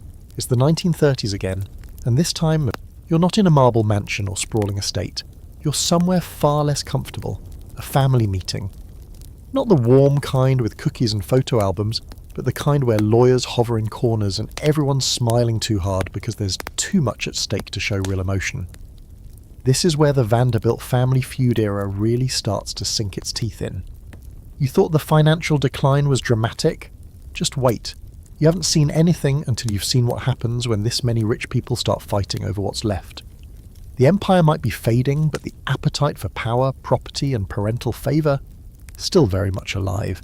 You're watching siblings who once rode ponies together in Newport now arguing over how to divide a trust. Cousins glaring across mahogany tables, each convinced the other is living just a little too well off the family name. It's inheritance warfare now, and the battlefield is cluttered with fine china and passive aggression. Someone slams a document down so hard the butler flinches. Another tears up a will draft and storms out to their Packard. You wish you were joking. Here's your historical fact. Multiple Vanderbilt heirs actually sued each other over trust mismanagement during the early and mid-20th century. Some cases dragged on for years. One lawsuit alleged that a cousin had misused trust funds by purchasing racehorses and jewellery instead of managing property upkeep. The courts were filled with the names of people who used to fill the society pages. Now instead of champagne and pearls, it's affidavits and depositions. You catch wind of one feud in particular, two branches of the family disputing ownership of a Rhode Island property. One side wants to preserve it as a historical landmark. The other, sell it and split the cash. You walk through the contested property one evening, dusty light through the windows, faded portraits on the walls, and it is painfully obvious what's happening. This isn't about real estate, it's about legacy. About who gets to claim they matter more. And it's not just the money, it's the control, the image, the press. Everyone's worried about how they'll be perceived, even though public interest has already begun to fade. You see it in the way they cling to rituals. "We always host Thanksgiving at Beaulieu," one aunt insists, even though the house now rents out its ballroom for corporate events. You're pretty sure the turkey dinner costs more in heating than in groceries. Quirky fact. One Vanderbilt cousin once wrote a passive-aggressive memoir, so thinly veiled it might as well have been titled, "Why Everyone in My Family is Terrible But Me." You read a few chapters. It's entertaining, sure, but mostly it feels like a slow-motion car crash involving antique silver and decades of unresolved therapy. Even the more well-meaning members of the family aren't immune to the mess. You meet a Vanderbilt granddaughter who's turned to philanthropy, trying to salvage some dignity. She launches a small arts foundation, and it's lovely, really. But behind closed doors, she's still fielding calls from relatives demanding a share of a long-dissolved trust fund. One uncle wants to be paid for emotional damages caused by being overlooked in a will. You can't make this stuff up. And here's the scholarly debate swirling around this stage of the saga. How much of the Vanderbilt collapse was personal, and how much was structural? Some argue that the breakdown of family cohesion was inevitable. Too many houses, too many children, too many opportunities to argue over who got what and why. Others say the problem was entirely psychological. People raised in entitlement, lacking the skills or humility to rebuild once the foundation cracked. You see the truth in both. The family had no real system for passing down not just wealth, but wisdom. No enduring sense of stewardship. It was always about holding the bag for the next person, not filling it back up. You imagine a Vanderbilt child growing up in the 1920s or 30s, told they were special, brilliant, destined for greatness, only to wake up in adulthood with a few dusty oil paintings, no financial plan, and cousins trying to sue them over a property line. And then there's the press. Oh, the press loves this part. You're flipping through headlines in old magazines. Heiress sues for control of Vanderbilt Trust. Gilded dynasty torn by infighting, from empire to embers. The public, once dazzled by the marble mansions and silk gowns, now watches with popcorn in hand as the Vanderbilts take turns burning each other down in courtrooms and columns. There's something performative about it too. One cousin makes a big show of renouncing their share of a disputed estate, only to quietly negotiate a side deal for a separate trust. Another launches a public charity and poses for photos in front of a Vanderbilt mansion, then sells it a year later to pay off debt. You're starting to wonder if the real family value wasn't money, but performance. But here's the strangest part. Even as they argue, even as the money dwindles and the lawsuits stack up like overdue bills, they still cling to the idea of the family. They still show up for reunions, they still monogram their bathrobes. You overhear one great-granddaughter telling her friends, "We used to own half of Manhattan," as if it's a blood type. They know the name can't save them, but they're still proud of it. Somehow, heartbreakingly still proud. You sit in a quiet study with a young Vanderbilt, no lawsuits, no titles, no real fortune left, and ask what it's like to carry that name now. She looks down at her hands and says, "It's like being a ghost in a castle that got turned into a mole." And you get it. Because at this point, the family's fighting over shadows, lawsuits over echoes, arguments about houses no one wants to live in anymore, legacies no one remembers, and paintings that used to mean something until they were appraised and sold. The empire isn't just falling, it's feeding on itself. You're standing in a courtroom packed with spectators, and it feels less like a legal proceeding and more like a matinee performance. Cameras click like castanets. Reporters scribble as if their lives depend on it. And just beyond the low wooden gate, sitting small and dressed like a porcelain doll, is one of the most famous children in America. Gloria Laura Vanderbilt, now 10 years old, is back in the spotlight. Not for her designer jeans or her future fame, but because two adults who claim to love her are about to tear each other apart in front of the entire country. It's 1934, and you've just stepped into what the press has nicknamed the trial of the century. The stakes, custody of young Gloria. The players, her glamorous but scandal-drenched mother, Gloria Morgan Vanderbilt, and her cool, composed aunt, Gertrude Vanderbilt Whitney. Both women with money, power, and very different visions of what kind of life a little girl with a massive trust fund should be living. It begins like a family drama, but soon it morphs into something much messier, an all-out war of reputation. You watch as Gertrude's lawyers launch a full-blown assault accusing Gloria Morgan of neglect, partying, promiscuity, and more European indiscretions than anyone can reasonably count. They paint her as a woman more interested in yachts and Count So-and-so than in bedtime stories and school lunches. And you can tell, it's working. You sit in the gallery as witnesses testify about nannies who are fired for raising concerns, drunken escapades in France, and men visiting the mother's bedroom at improper hours. One maid describes a romantic relationship between Gloria Morgan and a member of her female staff, which sends the courtroom into a frenzy. Newspapers lap it up, headlines shout, "Lesbianism in Vanderbilt custody case." And overnight, what began as a custody hearing becomes a cultural moment. The trial isn't just about one girl anymore. It's about America's growing obsession with wealth, scandal, and the spectacle of it all. Tonight's historical fact: the trial became so widely covered that it ran on front pages for weeks, rivaling international news and even pushing political coverage into the back columns. People wrote in to radio stations, debated it over dinner, and speculated on what poor little Gloria was thinking behind those solemn blue eyes. You watch the girl herself take the stand.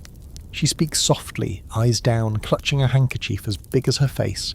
When asked who she wants to live with, she whispers, "My aunt," and it lands like a bomb. Her mother sobs, her lawyers object, but the damage is done. The judge rules in Gertrude's favour. Gloria Morgan is stripped of custody, granted only limited visitation rights.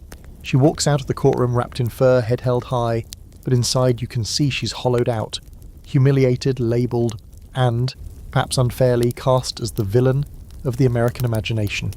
Her fall is so swift, so public, and so complete You wonder if she ever really recovered. Here's the quirky detail. During the trial, little Gloria was often whisked away by nannies and lawyers to avoid the cameras, but one photographer still managed to capture her playing hopscotch outside the courthouse. That image, just a child skipping, laughing, oblivious for 1 second to the storm around her, ran in papers nationwide and became the defining photo of the case. A strange, sweet moment of childhood, suspended in the middle of a war over wealth and morality. You follow Gloria as she moves into Gertrude Whitney's home, a quieter, more cultured world of sculpture studios, art salons, and strict routines. Gertrude, unlike many of her relatives, actually does something with her fortune. She's already an established patron of the arts, and her museum, the future Whitney Museum, is growing into a legitimate force in the New York art scene. Her influence on young Gloria is subtle but powerful: discipline, creativity, an understanding of fame that isn't just about being seen, but about shaping what people see. But even so, there's no escaping the scars. You sit with Gloria in her teenage years and hear her speak of loneliness, of being loved like an object, of her identity being buried beneath headlines and family expectations. She begins to rebel, quietly at first, then boldly. By her late teens, she's taking acting classes, stepping out with older men and dreaming of a life beyond marble walls and courtrooms, and here's where the scholarly debate kicks in.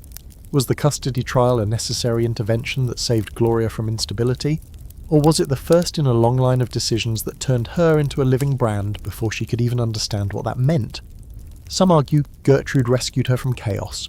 Others believe the trial and its public brutality robbed Gloria of the normal childhood she might have clung to otherwise. The irony isn't lost on you. The very name that made her valuable is the same name that put her in court to begin with. Being a Vanderbilt opened every door, yes, but it also built a cage around her, one shaped like a courtroom bench lined with society column headlines, and reinforced by a family legacy that turned every child into a headline. You follow Gloria through her 20s and 30s, marriages, modelling, painting, heartbreak. Her relationship with her mother remains icy for years.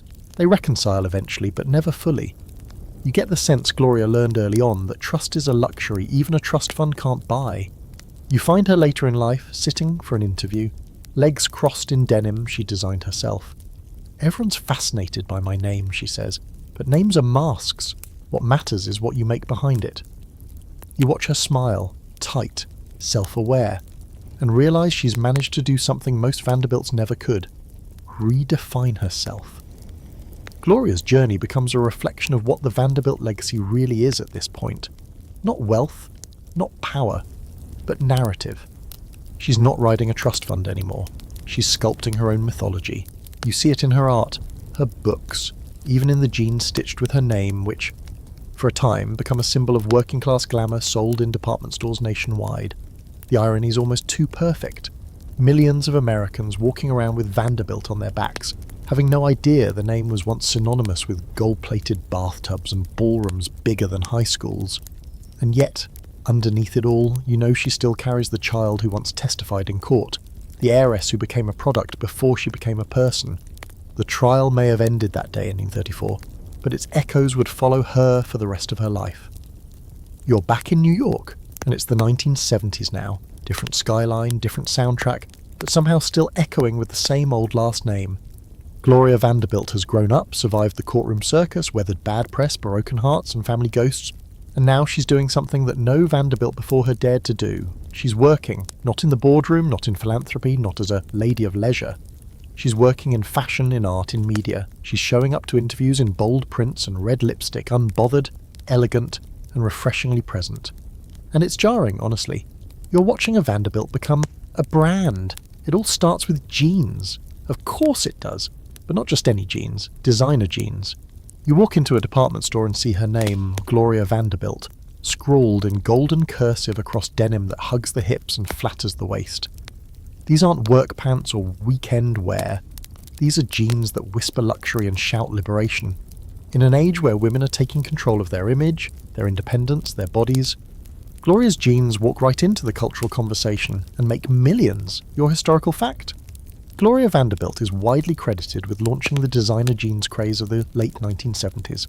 Her collaboration with Mohan Mojani helped turn jeans from functional wear into a fashion staple.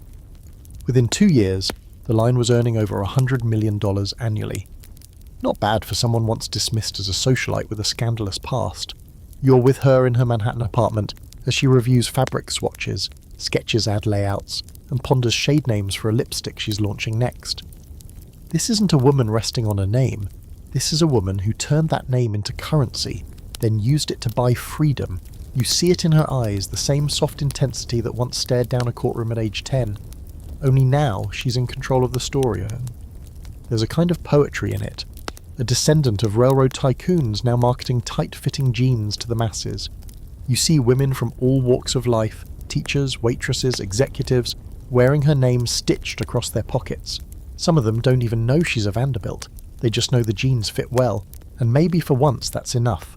But success, as always, comes with a price. You're flipping through tabloids again. Gloria's face is everywhere, smiling at galas, arriving at Studio 54, posing with Andy Warhol, who treats her like living pop art. She dates high-profile men, Frank Sinatra, Howard Hughes, a brief chaotic romance with photographer Gordon Parks. There's a breathless fascination with her love life, her clothes, her apartments. Everyone wants to know what she's wearing, what she's saying, who she's seeing.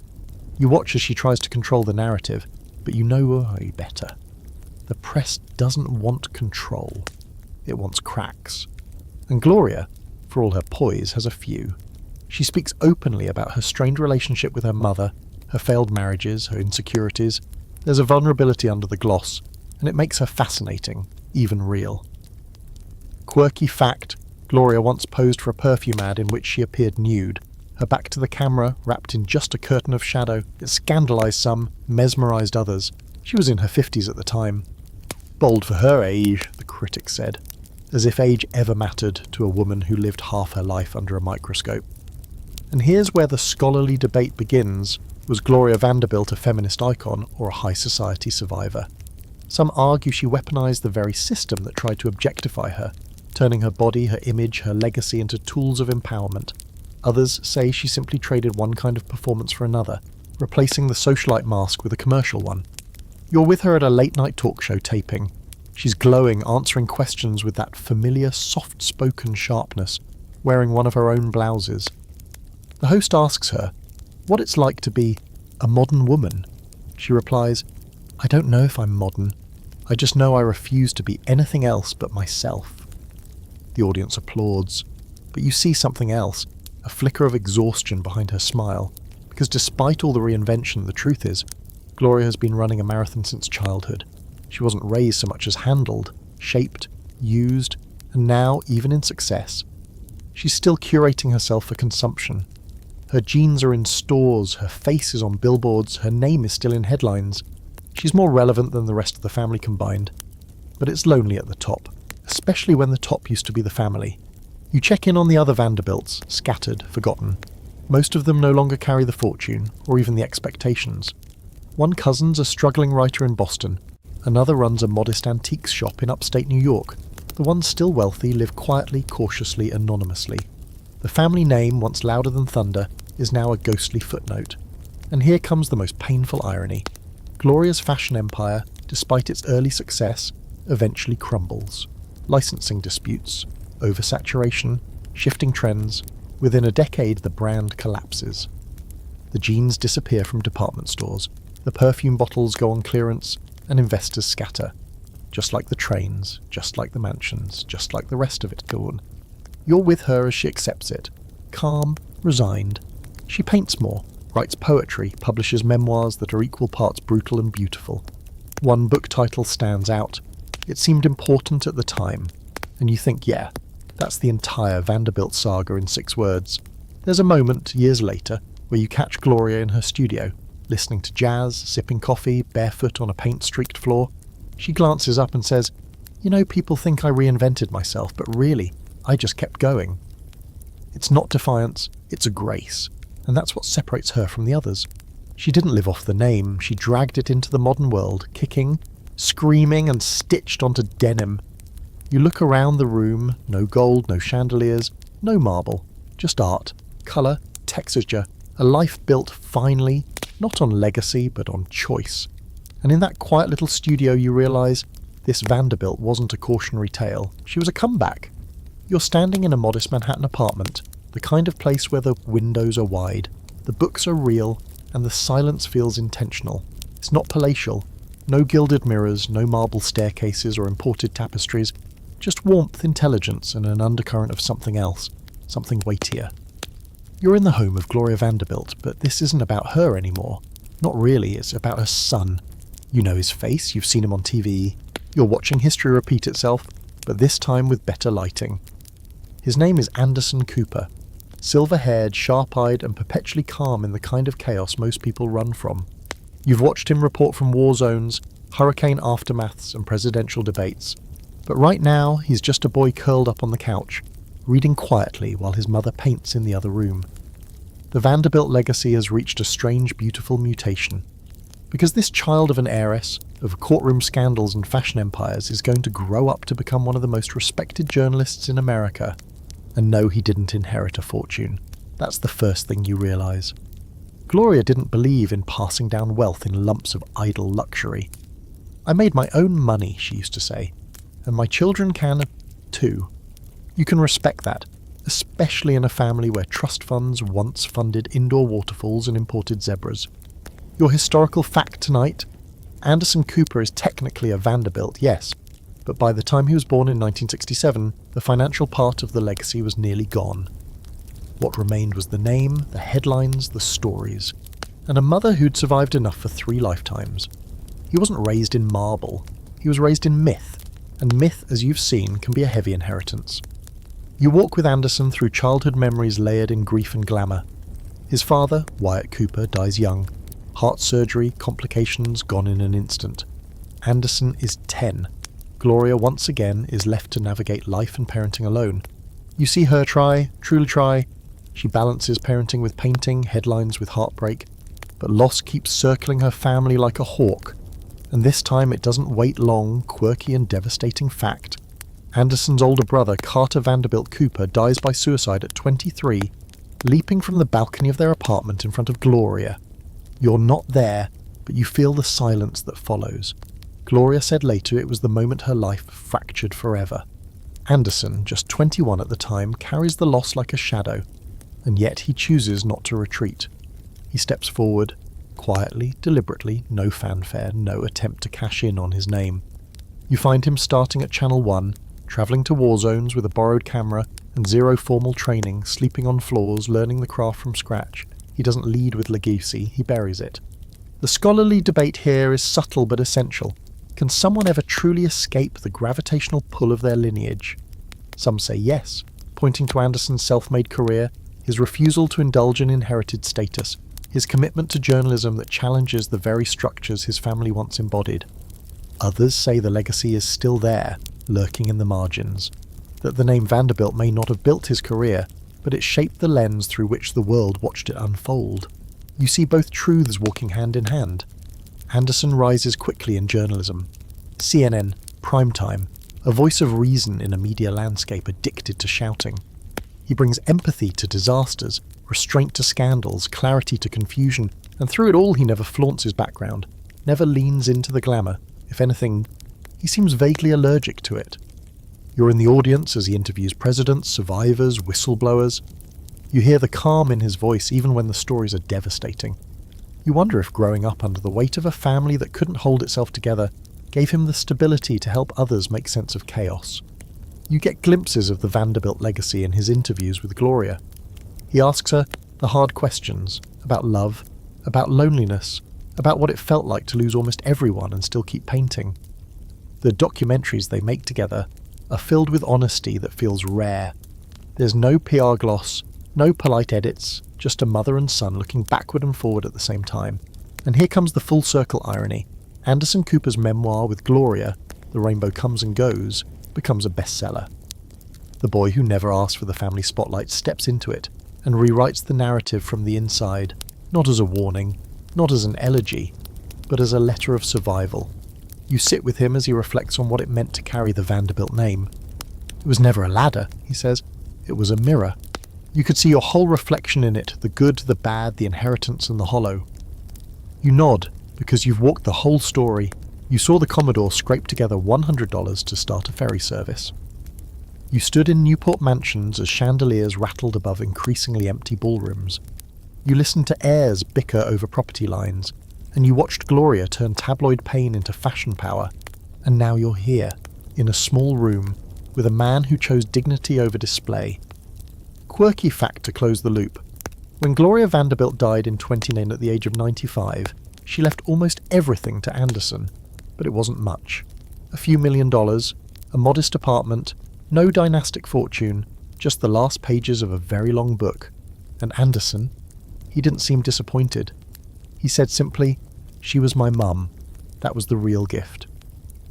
You leave the apartment as the sun dips behind the skyline. No Vanderbilt mansions here, just buildings made of steel and glass. Modern, functional, honest. You realise then, the dynasty isn't dead. It's just changed form. It's no longer about inheritance. It's about resilience. You're in a quiet gallery now, the kind with perfectly polished floors and lighting that makes even dust particles look intentional. On the walls hang portraits of long-dead Vanderbilts, their eyes fixed. Expressions unreadable. Below each frame is a little placard with a name, a date, maybe a brief title. Railroad magnate, socialite, philanthropist. What you don't see is a price tag, because at this point the currency of the Vanderbilt name isn't money, it's memory. You've entered the era where the family fortune, once a living, breathing thing, railcars humming, mansions glittering, parties echoing, is now more of a museum piece. And not just metaphorically, literally. Rooms once filled with dancing and drama are now roped off. There are docents instead of butlers, brochures instead of invitations. The family, whether by choice or necessity, has pivoted from opulence to preservation.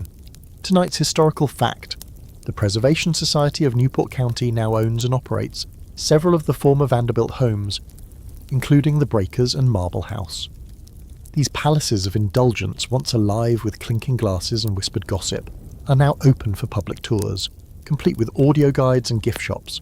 You can buy a postcard of a dining room where Astors and Rockefellers once ate duck à l'orange under Tiffany chandeliers. And here's the thing, they're not just preserving buildings, they're preserving an illusion. A snapshot of a time when one family's wealth was so excessive it had to be disguised as taste. You walk through a bedroom with a bed bigger than your first apartment, and the guide says, "This is where Alva used to rest between social calls." And you think, no wonder they lost it all. Even their naps were extravagant. Still, the shift to preservation isn't just desperate nostalgia. It's smart. It's strategic. When you can't sustain the legacy, you monetize the legend. It's like turning your family photo album into a Netflix docuseries. And in that respect, the Vanderbilts were ahead of the game. You're with one of the lesser-known descendants now, a great-great-something of the Commodore, who's running a small charitable foundation bearing the family name. She smiles politely when asked about the fortune, then laughs. "There's no fortune left them," she says, "just the stories." And then she pauses, thinking, "But the stories are valuable too." You nod because you're starting to see it. When the money goes and the power fades, all that's left is the narrative. And the Vanderbilts? They've got enough material for centuries, but even this turn toward preservation has its own controversies. Here's the scholarly debate that bubbles beneath the polished surface. Are these museums and foundations a celebration of history, or a sterilized gloss-over of inequality and indulgence? Some critics argue that the gilded glamour of these homes romanticizes a time when labourers were striking in the streets while gold faucets were being installed in private bathrooms. Others defend it as cultural memory, an important record of an America that once believed in the fairy tale of boundless wealth. You walk through the servants' quarters of one estate and it hits you. The contrast, the marble upstairs, the cots down below, one staircase wide enough for a carriage, another barely wide enough for two people to pass. It's all still here, just curated now. Quirky fact, one Vanderbilt mansion had a button under the dining table that guests could discreetly press with their foot if the conversation became too dull. It would signal a servant to interrupt with a fabricated excuse. Essentially, a Gilded Age panic button for boredom. You wonder what would happen if someone pressed it during a modern museum tour. Probably nothing. The mansion's empty now, but it's not just the homes. The family has begun offloading artwork, jewels, books, anything that once gathered dust in drawing rooms and is now gathering value at Sotheby's. You see auction catalogues with items listed as Vanderbilt provenance, as if that alone justifies the six-figure price tags. And maybe it does, because what they're selling now isn't just stuff, they're selling association. One cousin donates her grandfather's collection of antique maps to a university. Another lends a set of oil paintings to a museum, though some whisper it was for the tax write-off. There's a Vanderbilt gallery wing here, a library archive there. Not many heirs left, but just enough to keep the brand alive through occasional acts of generosity and mild PR flair. And in the middle of it all is the quiet transformation of the Vanderbilt legacy into something strangely philanthropic. The family that once measured value in miles of track and marble columns is now more concerned with tax-exempt endowments and sustainability initiatives. You attend a fundraiser hosted by a distant Vanderbilt descendant, where the crowd is mostly teachers, artists and scientists. No ball gowns, no opera gloves. Just people trying to make the name mean something again. Here's a small moment that sticks with you. A Vanderbilt grandchild, maybe 8th generation, gives a speech at a charity event, explaining why they're raising money to preserve wetlands in upstate New York. My ancestors bought land to show off, she says. We're trying to use land to give back. It's not flashy, it's not quoted in Vanity Fair, but it's the first sincere, grounded thing you've heard in a while. You walk through the crowd afterward, and it occurs to you, the name still matters. Not because it commands fear or envy anymore, but because it carries weight. Not gold, but gravitational pull. People lean in when they hear it. Not for the money, for the myth. And maybe, just maybe, that's more valuable than money at this point, because the money's long gone, divided, burned, lawsuited into vapour. But the story is still here. The museums, the interviews, the archives, the warnings and the wonder, the caution and the curiosity. You leave one of the mansions, now a museum, now a memory, and glance back at the columns glowing under spotlights. You think of the Commodore, crusted in salt and ambition, racing steamboats in the harbour. You think of Gloria, poised and exhausted, painting in her studio. You think of Anderson, reporting the news with a straight face and a battered heart. The marble may be chipped, the paintings may be replicas, but the name still echoes, and now the legacy is being preserved, less like a shrine and more like a lesson. You step onto a gravel path winding toward the great stone facade of the Builtmore Estate, and for a second, it's like stepping through a time machine. The house still stands, still grand, still absurd, but the silence is different now, less aristocratic, more logistical. There's a man with a clipboard directing tourists toward the ticket line. A woman in a fleece vest explains the schedule for the wine tasting. You hear a kid ask, "Was this someone's actual house?" And the docent answers, "Yes, once." The once lingers like fog. It's the 80s, and the Vanderbilt legacy has officially entered its next chapter, tourism. You walk the same halls that once echoed with footsteps of staff and silk slippers, only now you hear the buzz of audio guides and the occasional click of a digital camera. You see velvet ropes sectioning off rooms that used to host roaring dinner parties, plastic signs next to priceless chandeliers, and in the gift shop, there's a refrigerator magnet of the house itself, America's largest private home, shrunk to 3 inches of souvenir nostalgia. Here's your historical fact. The Builtmore Estate was first opened to the public in 1930, during the Great Depression, as a way to keep it alive and to inject money into the struggling local economy. But it wasn't until decades later that the estate transformed into a full-blown tourism juggernaut. By the late 20th century, it became one of the top attractions in the southeastern United States, pulling in over 1 million visitors a year. You meet a modern-day descendant, Bill Cecil Jr., George Vanderbilt's great-grandson. He's not lounging in a library or hosting masquerades, he's running a business, wearing slacks and a name badge, overseeing operations like any executive might, except his conference room is a freaking 250-room chateau.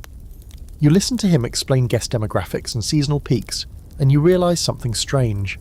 This man, technically a Vanderbilt, might be the most practical of them all. He's not trying to revive the past, he's trying to make it work. The estate, now called the Builtmore Company, includes a hotel, multiple restaurants, a vineyard, and an entire product line of Builtmore branded wines. And the strange part, it's working. The same family that once hemorrhaged cash on horse-drawn carriages made of gold is now running a successful hospitality business in the mountains of North Carolina. The irony is sharper than the cheddar at the on-site gourmet cheese shop. You take the tour, you walk past the indoor swimming pool, empty now, drained and dusty. You walk past the bowling alley, frozen in time. The banquet hall is still jaw-dropping, with its triple fireplace and enormous tapestries. But the people here aren't guests, they're gawkers, and the grandeur doesn't intimidate anymore. It fascinates, like a dinosaur skeleton or a sunken ship. You watch a teenager roll her eyes and whisper, "Can we leave? This is boring." And that, right there, is the moment that captures it all. The family that once defined wealth and exclusivity is now an entry on someone's school field trip itinerary. Quirky fact, the Builtmore Estate still has its own postal code. That's right, it's so large it qualifies as its own mailing address. You can literally send a postcard to the house itself, but even that novelty feels like a trivia question at this point. The magic is curated, the velvet is faded. Here comes the scholarly question of the day. Is this tourism pivot an act of preservation or surrender?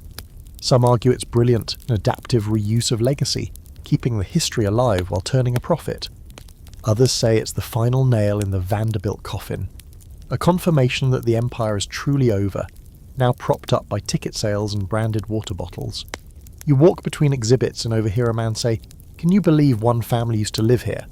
And his friend shrugs and says, "Yeah, well, now they don't." Still, there's something admirable in how this final chapter is being handled. No one's pretending the family is still ruling from velvet thrones. The descendants who run the estate don't call themselves dukes or barons. They call themselves managers, CEOs, preservationists. The language has changed. The expectations have too, but the myth, that's still alive. You see it in the merchandise. There's a candle line called Gilded Garden, a wine named Estate Blanc. There's even a children's picture book about the Vanderbilt family dog. You pause for a moment in the gift shop holding a snow globe of the mansion, and it hits you. This is the softest, strangest form of survival. They turned the legend into a lifestyle brand. And while it may not be glamorous, it works. There's a moment near the end of the day when you wander back outside and find yourself in the garden. It's quiet here. Fewer cameras, fewer kids. The original landscaping by Frederick Law Olmsted, yes, the same guy who designed Central Park, is still mostly intact. The trees sway like they've seen it all. You sit on a bench, staring up at the massive stone bones of the house, and wonder how many stories are still buried inside. You think of George Vanderbilt, reading by candlelight, building a kingdom of books and privacy. You think of Edith walking these paths during the war, trying to find peace. You think of Cornelia painting alone in a room somewhere in Europe, refusing to return. And you think of all the staff, thousands of them over the years, who kept the wheels turning while the Vanderbilts threw parties in gowns that cost more than a year's wages. The families are gone, the jewels sold, the silverware auctioned, but the walls are still here. And in a world that forgets things fast, that's something. You rise and head toward the parking lot where minivans line up like carriages once did. You hear a little girl ask her dad, "Did a princess live here?" And he says, "Kind of." That's the best way to put it now, not royalty, not titans, not icons, just kind of. And maybe that's the gentlest, most honest ending this dynasty could have asked for. Not a kingdom, but a keepsake. You're in a room that used to smell like cigars and polished oak, but now it smells like old paper and regret.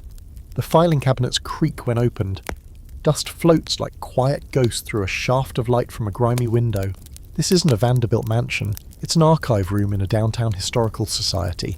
And scattered across the table in front of you are the remnants of what used to be the greatest fortune in America. Tonight's subject is simple. Where did it all go? Because it's gone. Not partially. Not tight to this quarter. Gone. The trains, the ships, the silver service, the marble tubs, the castles, the caviar, the wardrobes so big they had staff. What was once a pile of wealth so heavy it could bend gravity now lives in donation ledgers, auction receipts, and bad newspaper clippings. The most brutal historical fact. When 20 of the Vanderbilt descendants gathered for a family reunion in the 1970s, not one of them was a millionaire. In a time when the average New York apartment cost 5 figures and a Coke cost a quarter, not one heir to the Commodore's fortune, estimated at over $100 million when he died, could claim even $1 million for themselves. You sit with that. You think about what $100 million meant in 1877. That was more than the federal government's annual budget. That was more than any single institution, public or private, controlled at the time. Cornelius Vanderbilt, the man who built a nation's transit spine with sheer willpower and steam, had created a fortune so large it didn't feel real.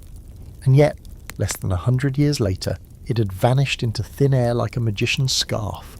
So where did it go? You dig through the records. Real estate parties, inheritance taxes, divorces, court cases, ill-advised investments.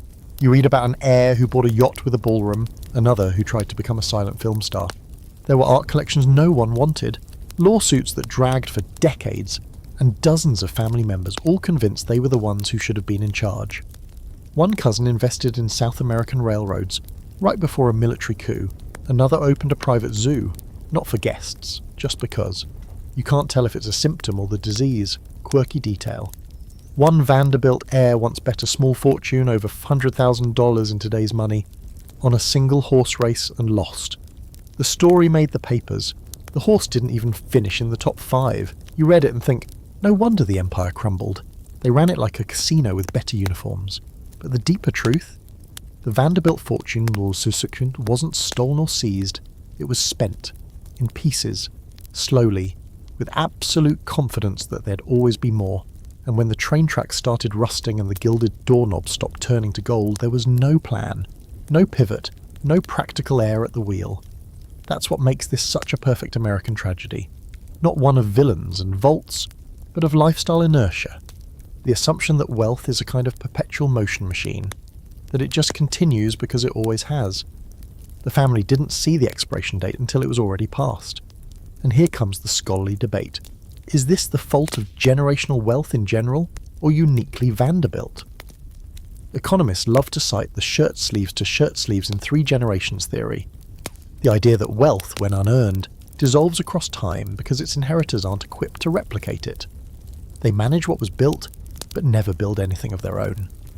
But then there are critics of that narrative who say it overlooks structural factors, changing taxes, market shifts, the dismantling of monopolies, inflation. You listen to both sides, sitting between crumbling ledgers and the quiet whir of a dehumidifier. And then you start mapping it out piece by piece. The Commodore's fortune passed to William H. Vanderbilt, who doubled it, then passed it to Cornelius II and William K., who spent wildly on mansions and marriages. Their children split what was left, adding lawsuits, divorces, and extravagance to the burn rate. By the 3rd generation, the fortune was fractured. By the 4th, diluted. By the 5th, symbolic. At every level, the cost of being a Vanderbilt stayed the same, even as the cash to cover it evaporated. You find receipts for property taxes on Newport homes that cost more annually than the homes themselves were worth. You see maintenance budgets that read like defence contracts. Heating the breakers for a single winter?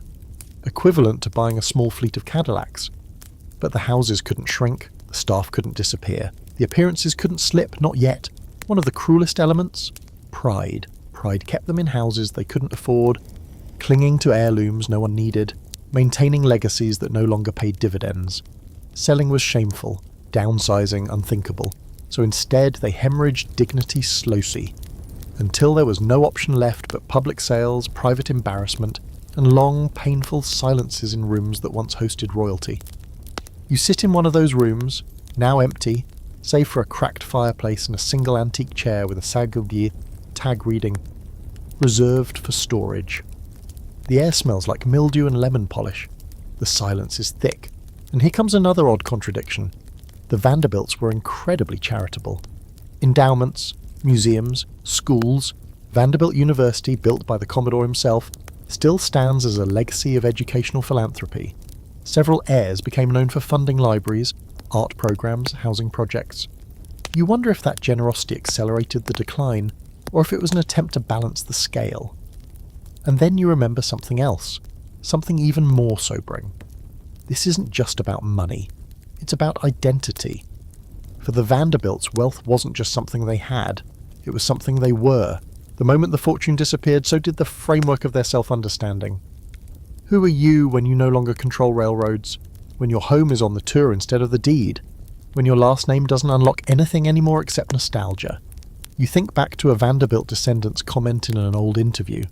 We were taught how to sit, how to eat, how to enter a room, but no one ever taught us what to do. That's it, isn't it? They knew how to be Vanderbilts, but not how to become anything else. And so, piece by piece, the fortune disappeared. Not in a fire, not in a scandal, but in the quiet erosion of certainty. You look down at the last file on the table. It's not a bank statement.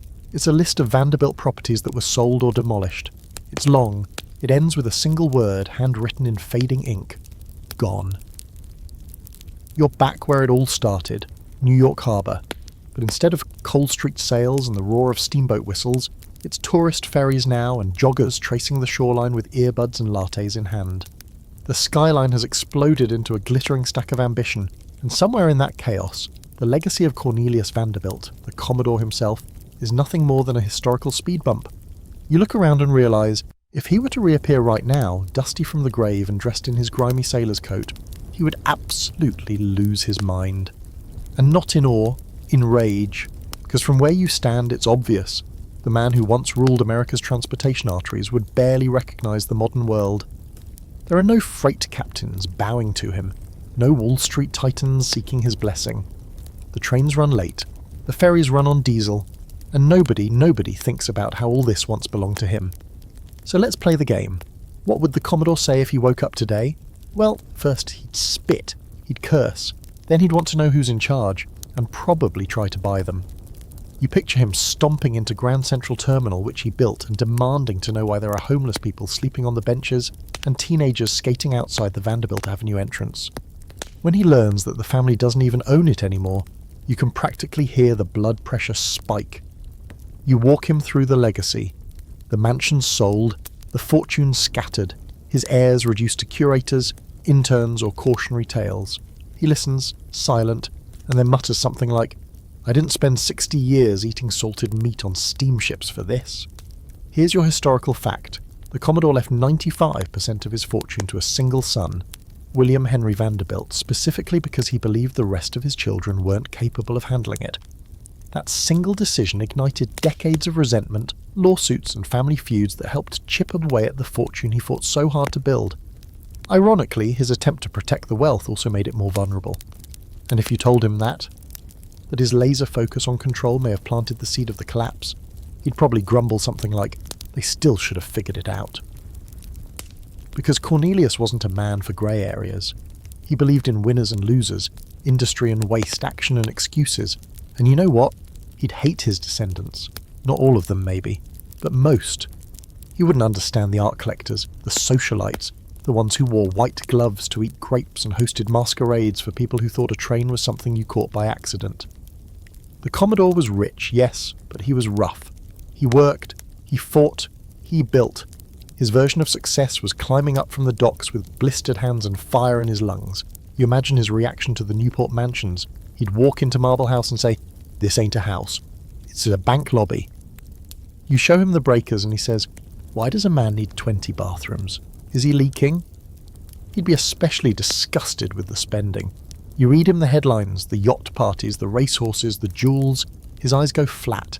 He's a man who once bragged about eating beans and black coffee on long trips to save money. The kind of guy who fired an employee for using fancy paper. The sheer waste of it all would make him ill. And then you show him what the family did with his name.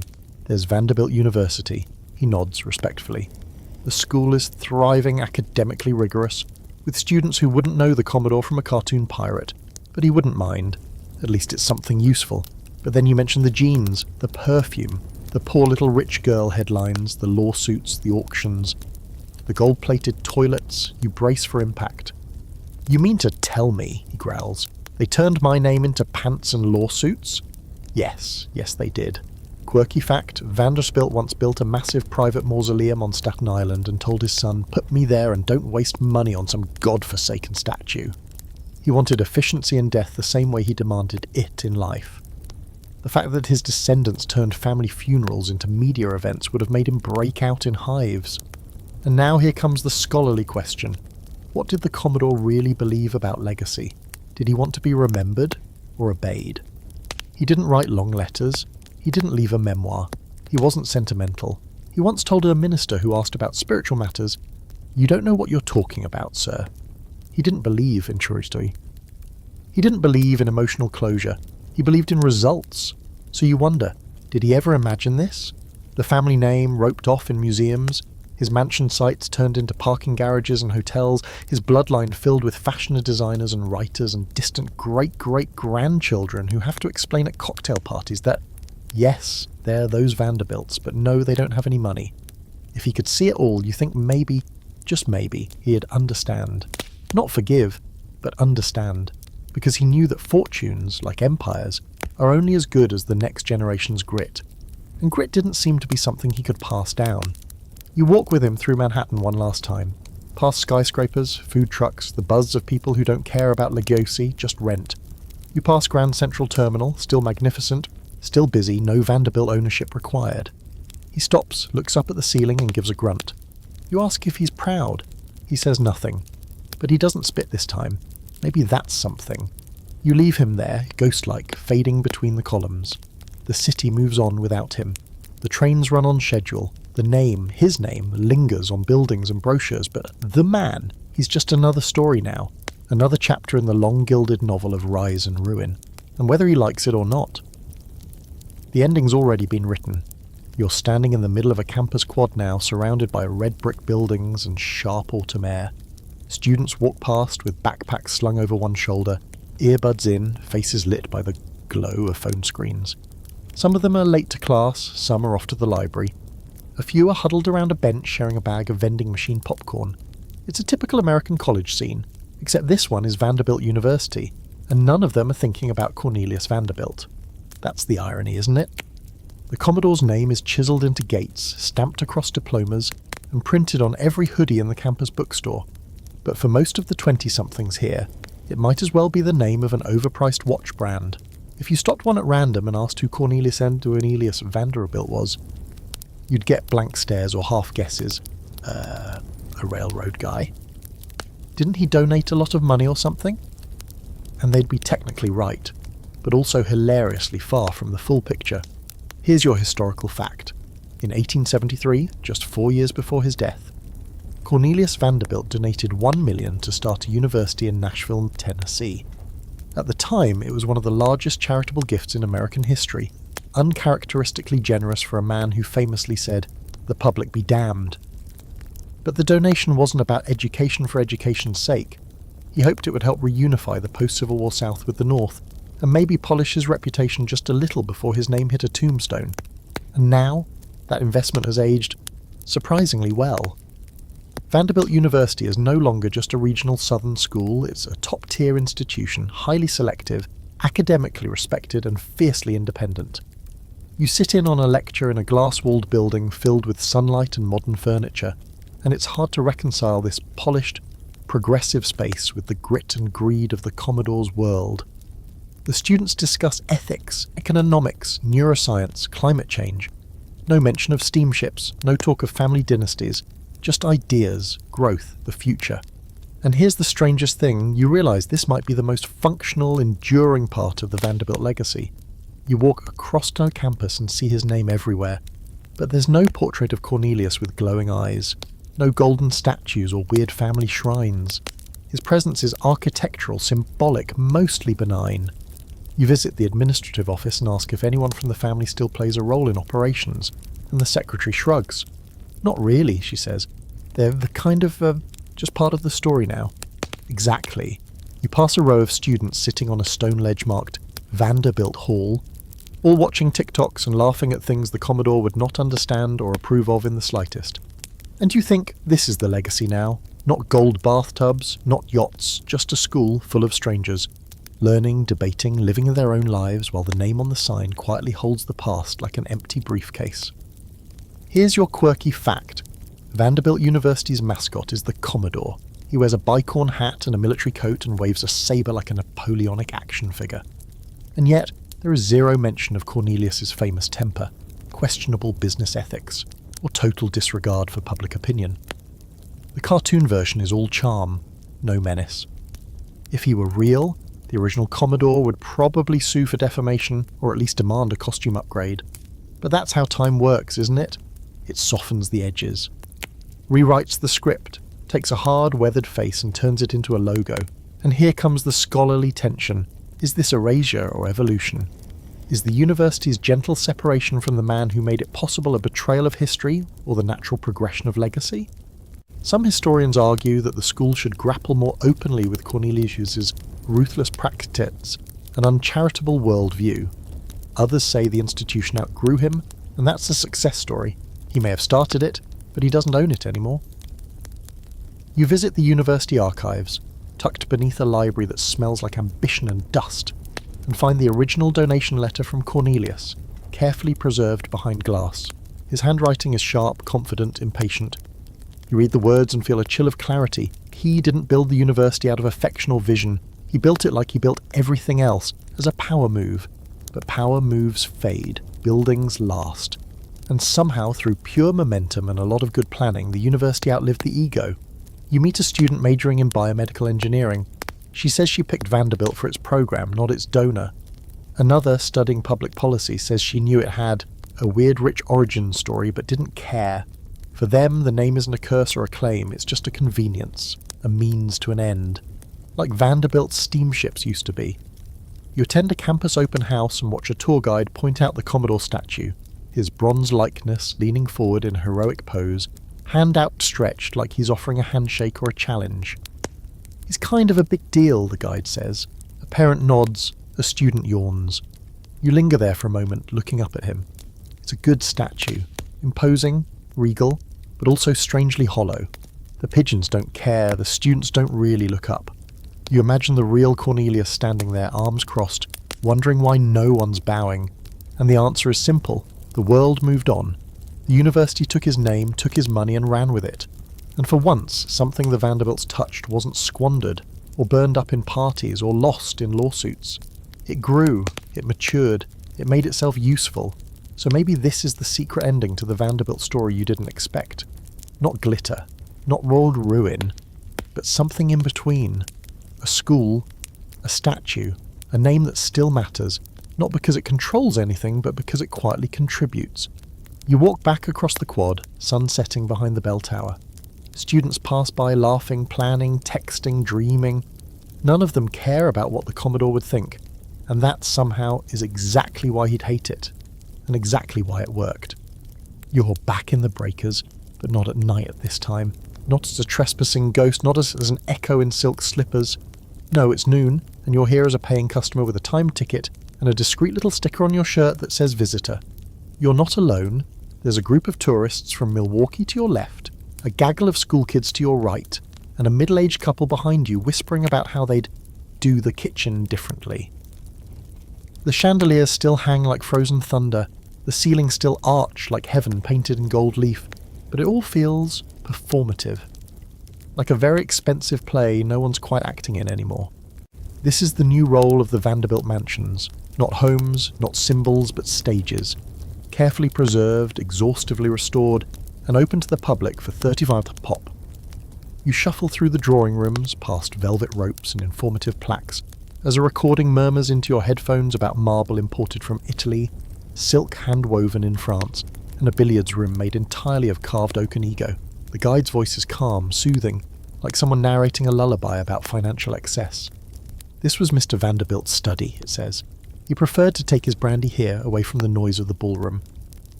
You peer in, the desk is spotless. The brandy is imaginary. Here's your historical fact. The breakers, built by Cornelius Vanderbilt II in the 1890s, cost over $7 million at the time, equivalent to more than $200 million today. It was constructed in just 2 years, with 70 rooms, a private staff of dozens, and ocean views that screamed money even louder than the architecture did.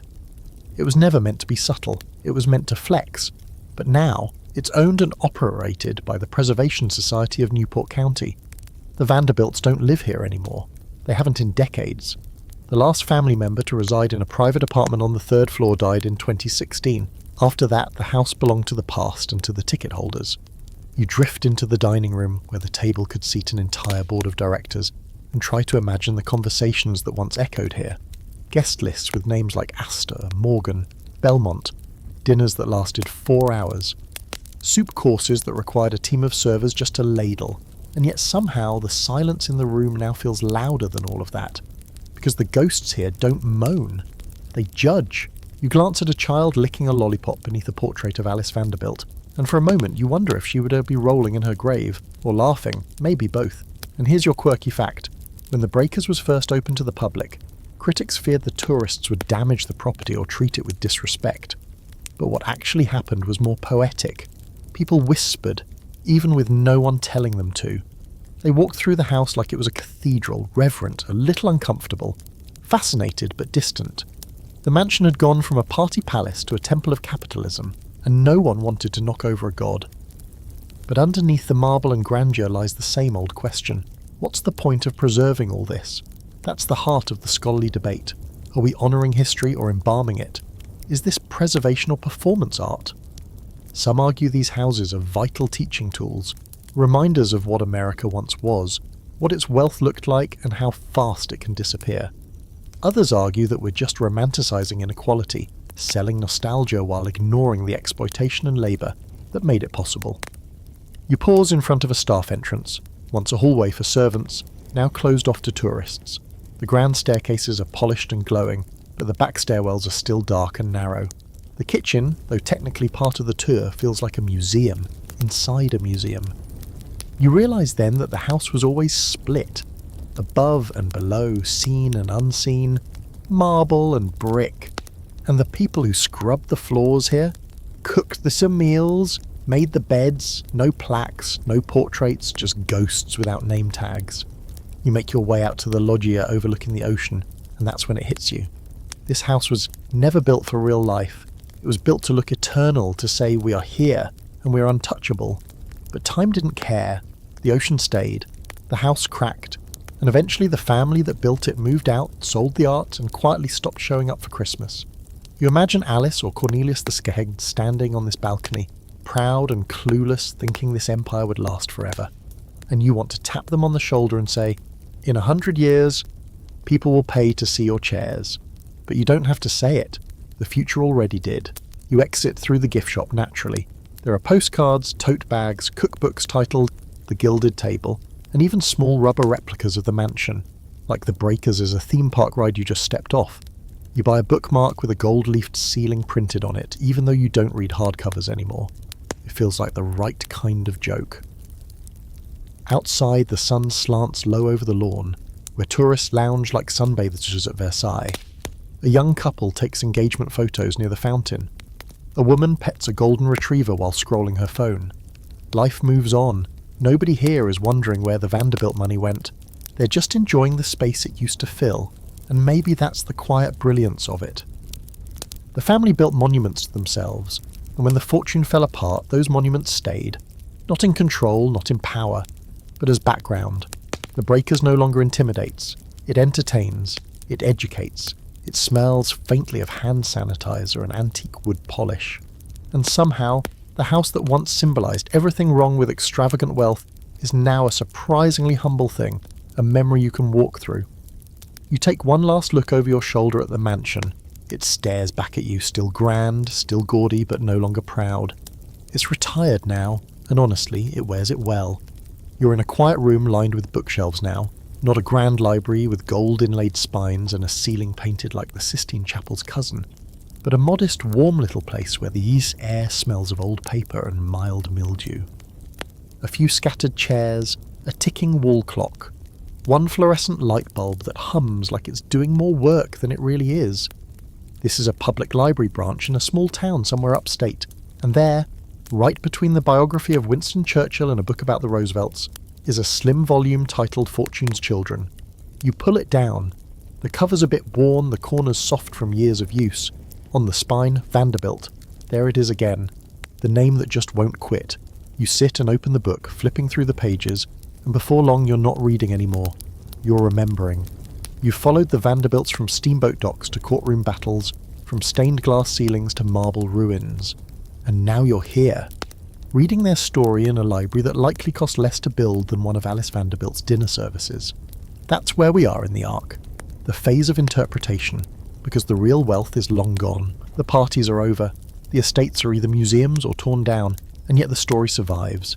In books, in documentaries, in the way we talk about excess and inheritance, and dynasties that rise and fall with all the grace of a flying grand piano.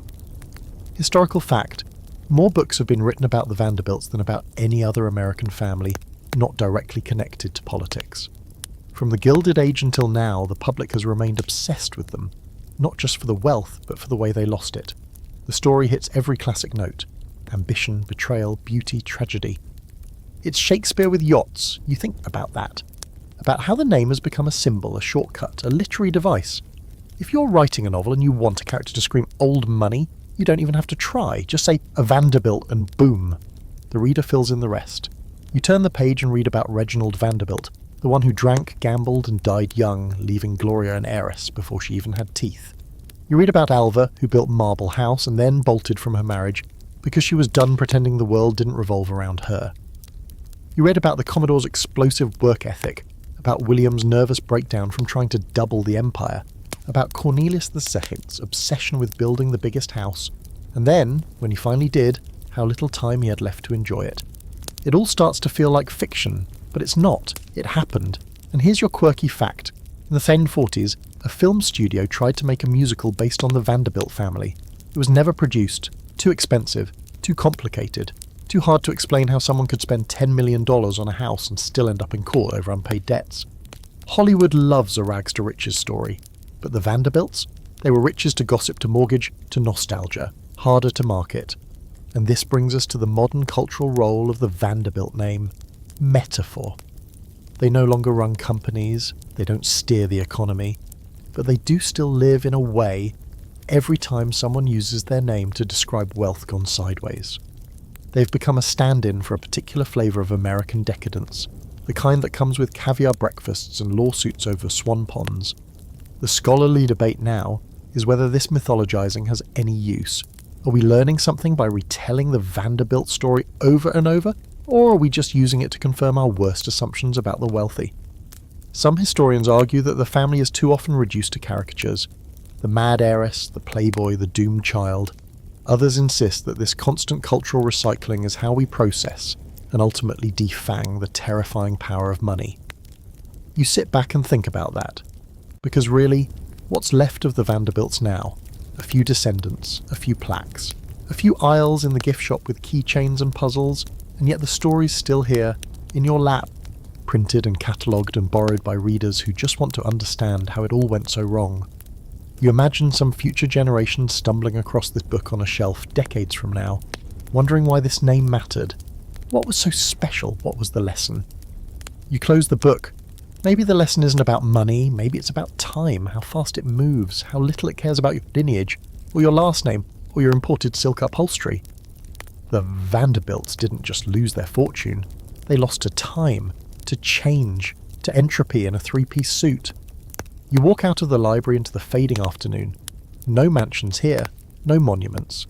Just a row of modest houses, a church steeple, a grocery store with the letters missing from its sign, and yet you realise this place will outlast the Newport ballrooms.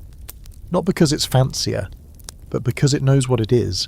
You look up at the clouds and wonder where the last real Vanderbilt lives now.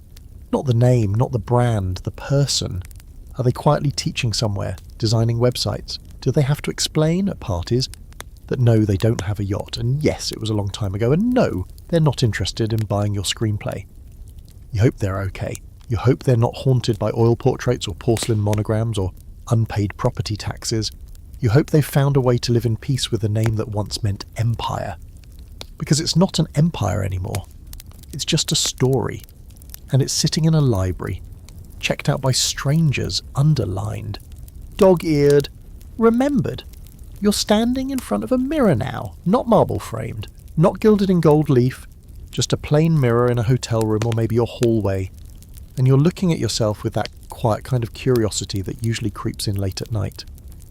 Maybe you've got a hoodie on.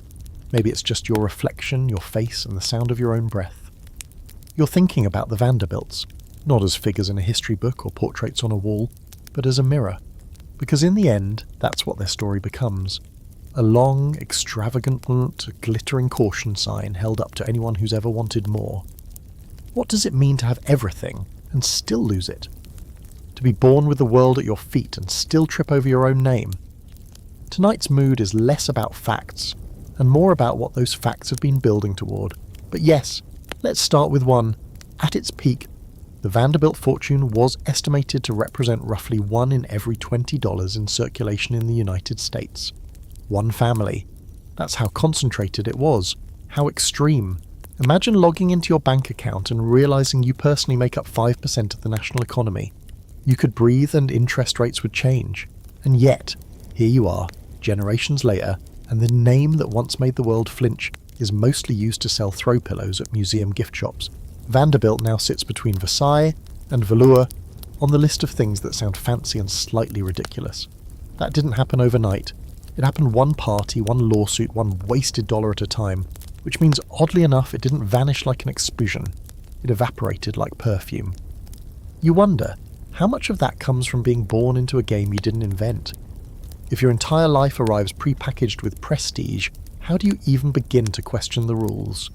You saw this in the second and third generations, people trying to play the part they were handed, trying to live up to the myth of being a Vanderbilt. And because the myth was so outsized, they cracked.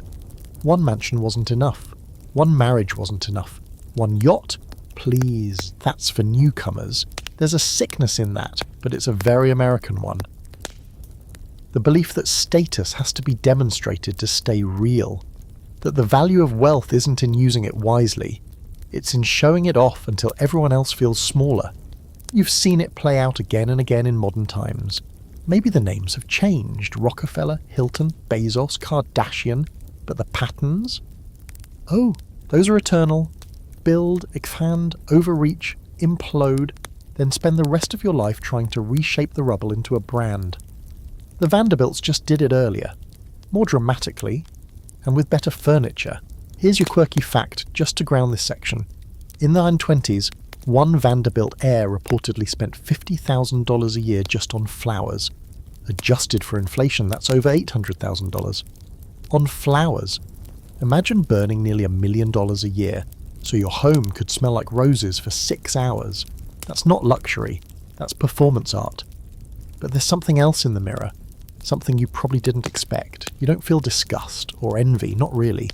What you feel is recognition, because no matter where you come from, you've likely danced with some version of this story.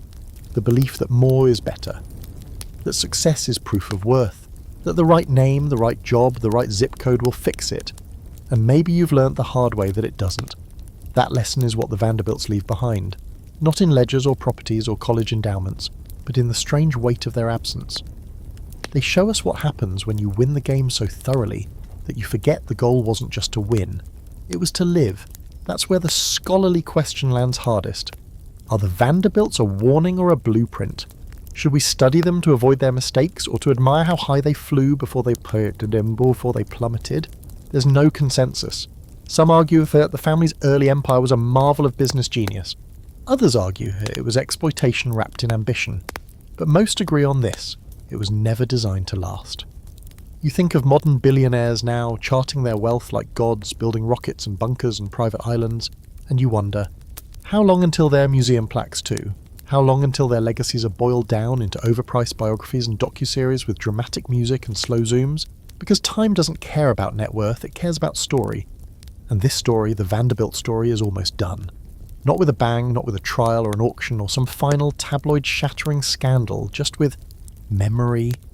The kind that fades gently, that glows a little in dim lighting, that you tell someone over a cup of tea or maybe while walking through a mansion with a tour headset that keeps shorting out. You close your eyes, picture Cornelius, grim and brilliant iron-fisted, and then picture Gloria, elegant, haunted, self-made in her own strange way. Then Anderson, grounded, precise, quietly carrying the name like it's a backpack filled with someone else's history.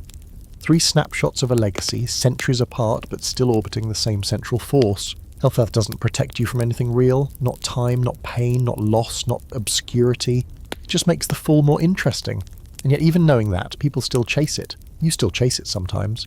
We all do. Maybe not in Vanderbilt fashion, with opium-soaked dinner parties and marble imported from quarries with their own zip codes, but in subtler ways. You refresh your bank app, you scroll real estate you can't afford, you wonder if that second job, that nicer watch, that better title will change anything. The Vanderbilts are here to say it won't. Not really. You stand a little longer in the mirror, seeing them now, not as ghosts or headlines or moral lessons, but just people, flawed, glorious, lost. And in that, they're not so different from anyone else. You're walking now, no mansion in sight, no portrait staring you down, no velvet ropes or audio tours humming in your ears. Just a long path through a city park. There's gravel crunching under your shoes, the rustle of leaves shifting in the breeze, and a strange kind of stillness that lets you think clearly for once. The sun is low, casting long shadows across the grass, and for the first time in this entire journey, it feels like we're not chasing ghosts anymore. We're just walking, and that feels right. Because when you get to the end of a story like this, one that starts with a ragged ferryboat captain and ends with a name that sells tote bags, you don't need fireworks, you need space, room to breathe, room to absorb the strange, sprawling arc of it all. The Vanderbilts weren't just rich, they weren't just reckless or brilliant or tragic, they were human. And if nothing else, they gave us the full spectrum of what that can look like when the volume is turned all the way up. Let's say it plain, the Vanderbilt dynasty began with a man who refused to be small. Cornelius built his fortune from grit and grudge and gall, slicing his way into American commerce like a buzzsaw. He didn't believe in charity, didn't believe in humility, didn't believe in luck. He believed in winning, and for a while he did. Big. Your historical fact for tonight? By the time the Commodore died in 1877, his estate was estimated at $105 million, more than the US Treasury held at the time. Let that sink in. One man, worth more than his country's government. And yet today, that number means nothing. There are teenagers with crypto wallets who wouldn't flinch at it, because time, as we've said before, eats everything, especially wealth. The decline of the Vanderbilts wasn't sudden. It was death by 1,000 soirees, marble staircases, diamond tiaras, debutante balls that cost more than most people's homes. They weren't spending money. They were lighting it on fire and hoping the glow would make them feel important. And maybe it did for a while. But importance doesn't pay the property tax.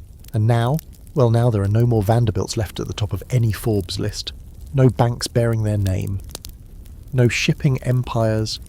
No dynasties in the boardroom. Just distant descendants, a few scattered buildings, and the flicker of a once blazing name, dimmed to a quiet, nostalgic glow. Here's your quirky detail. In 1973, Gertrude Vanderbilt Whitney's studio in Greenwich Village was turned into a branch of the New York Studio School.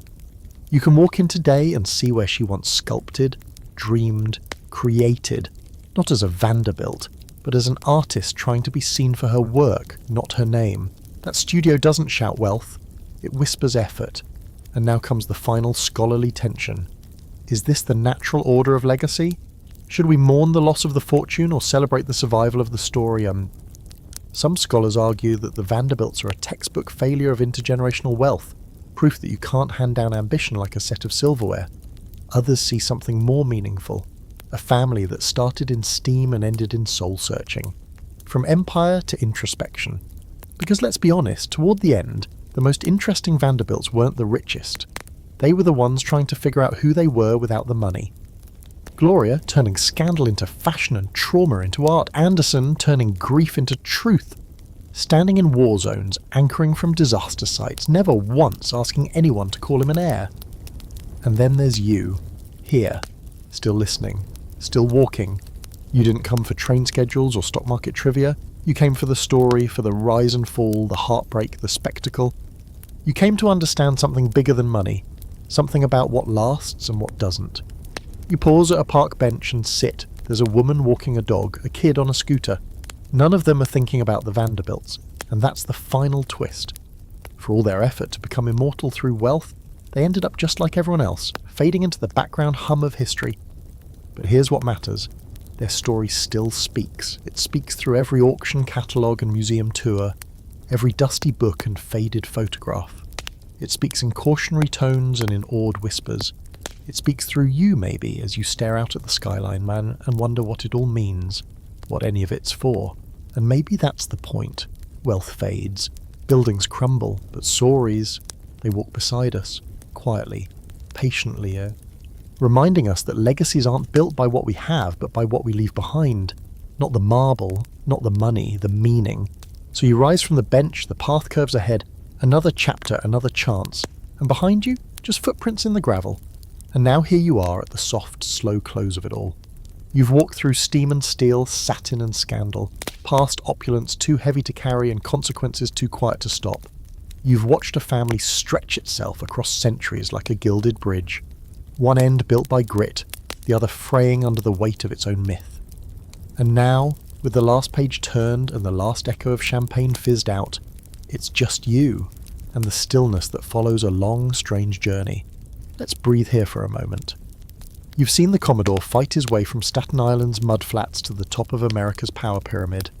You've walked through the hollow cathedrals of his descendants, where dinner parties were bigger than most people's lives and gold leaf covered everything but good sense.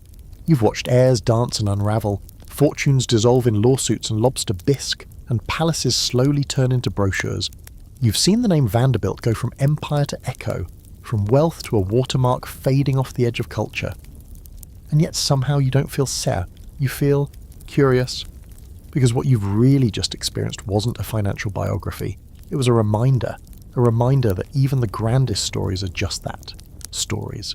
That even marble crumbles, even names fade, that the powerful lose their grip, and that sometimes the most lasting legacy isn't the treasure they leave behind, it's the caution in their absence. Maybe you'll remember the chandeliers. Maybe you'll remember Gloria's courtroom, or Anderson's quiet resilience, or the way the Breakers still stands like a monument to beautiful overreach. But more than any single room or relic or ruined bank account, you'll remember that haunting little question. How do you hold on to something that was never designed to last? And the answer? You don't, you let it go, but you carry the lesson. So now, as your eyes grow heavy and the noise of the day fades into a soft hush, know this: you've survived the Vanderbilt saga. The wealth, the downfall, the reinvention, the quiet. You've made it to the other side of America's grandest cautionary tale with your sense of self intact. And really, Amor, not everyone in that family can say the same. So breathe in, let the velvet curtain fall, and if you're lucky, maybe tonight you'll dream not of mansions and millions, but of freedom from needing either.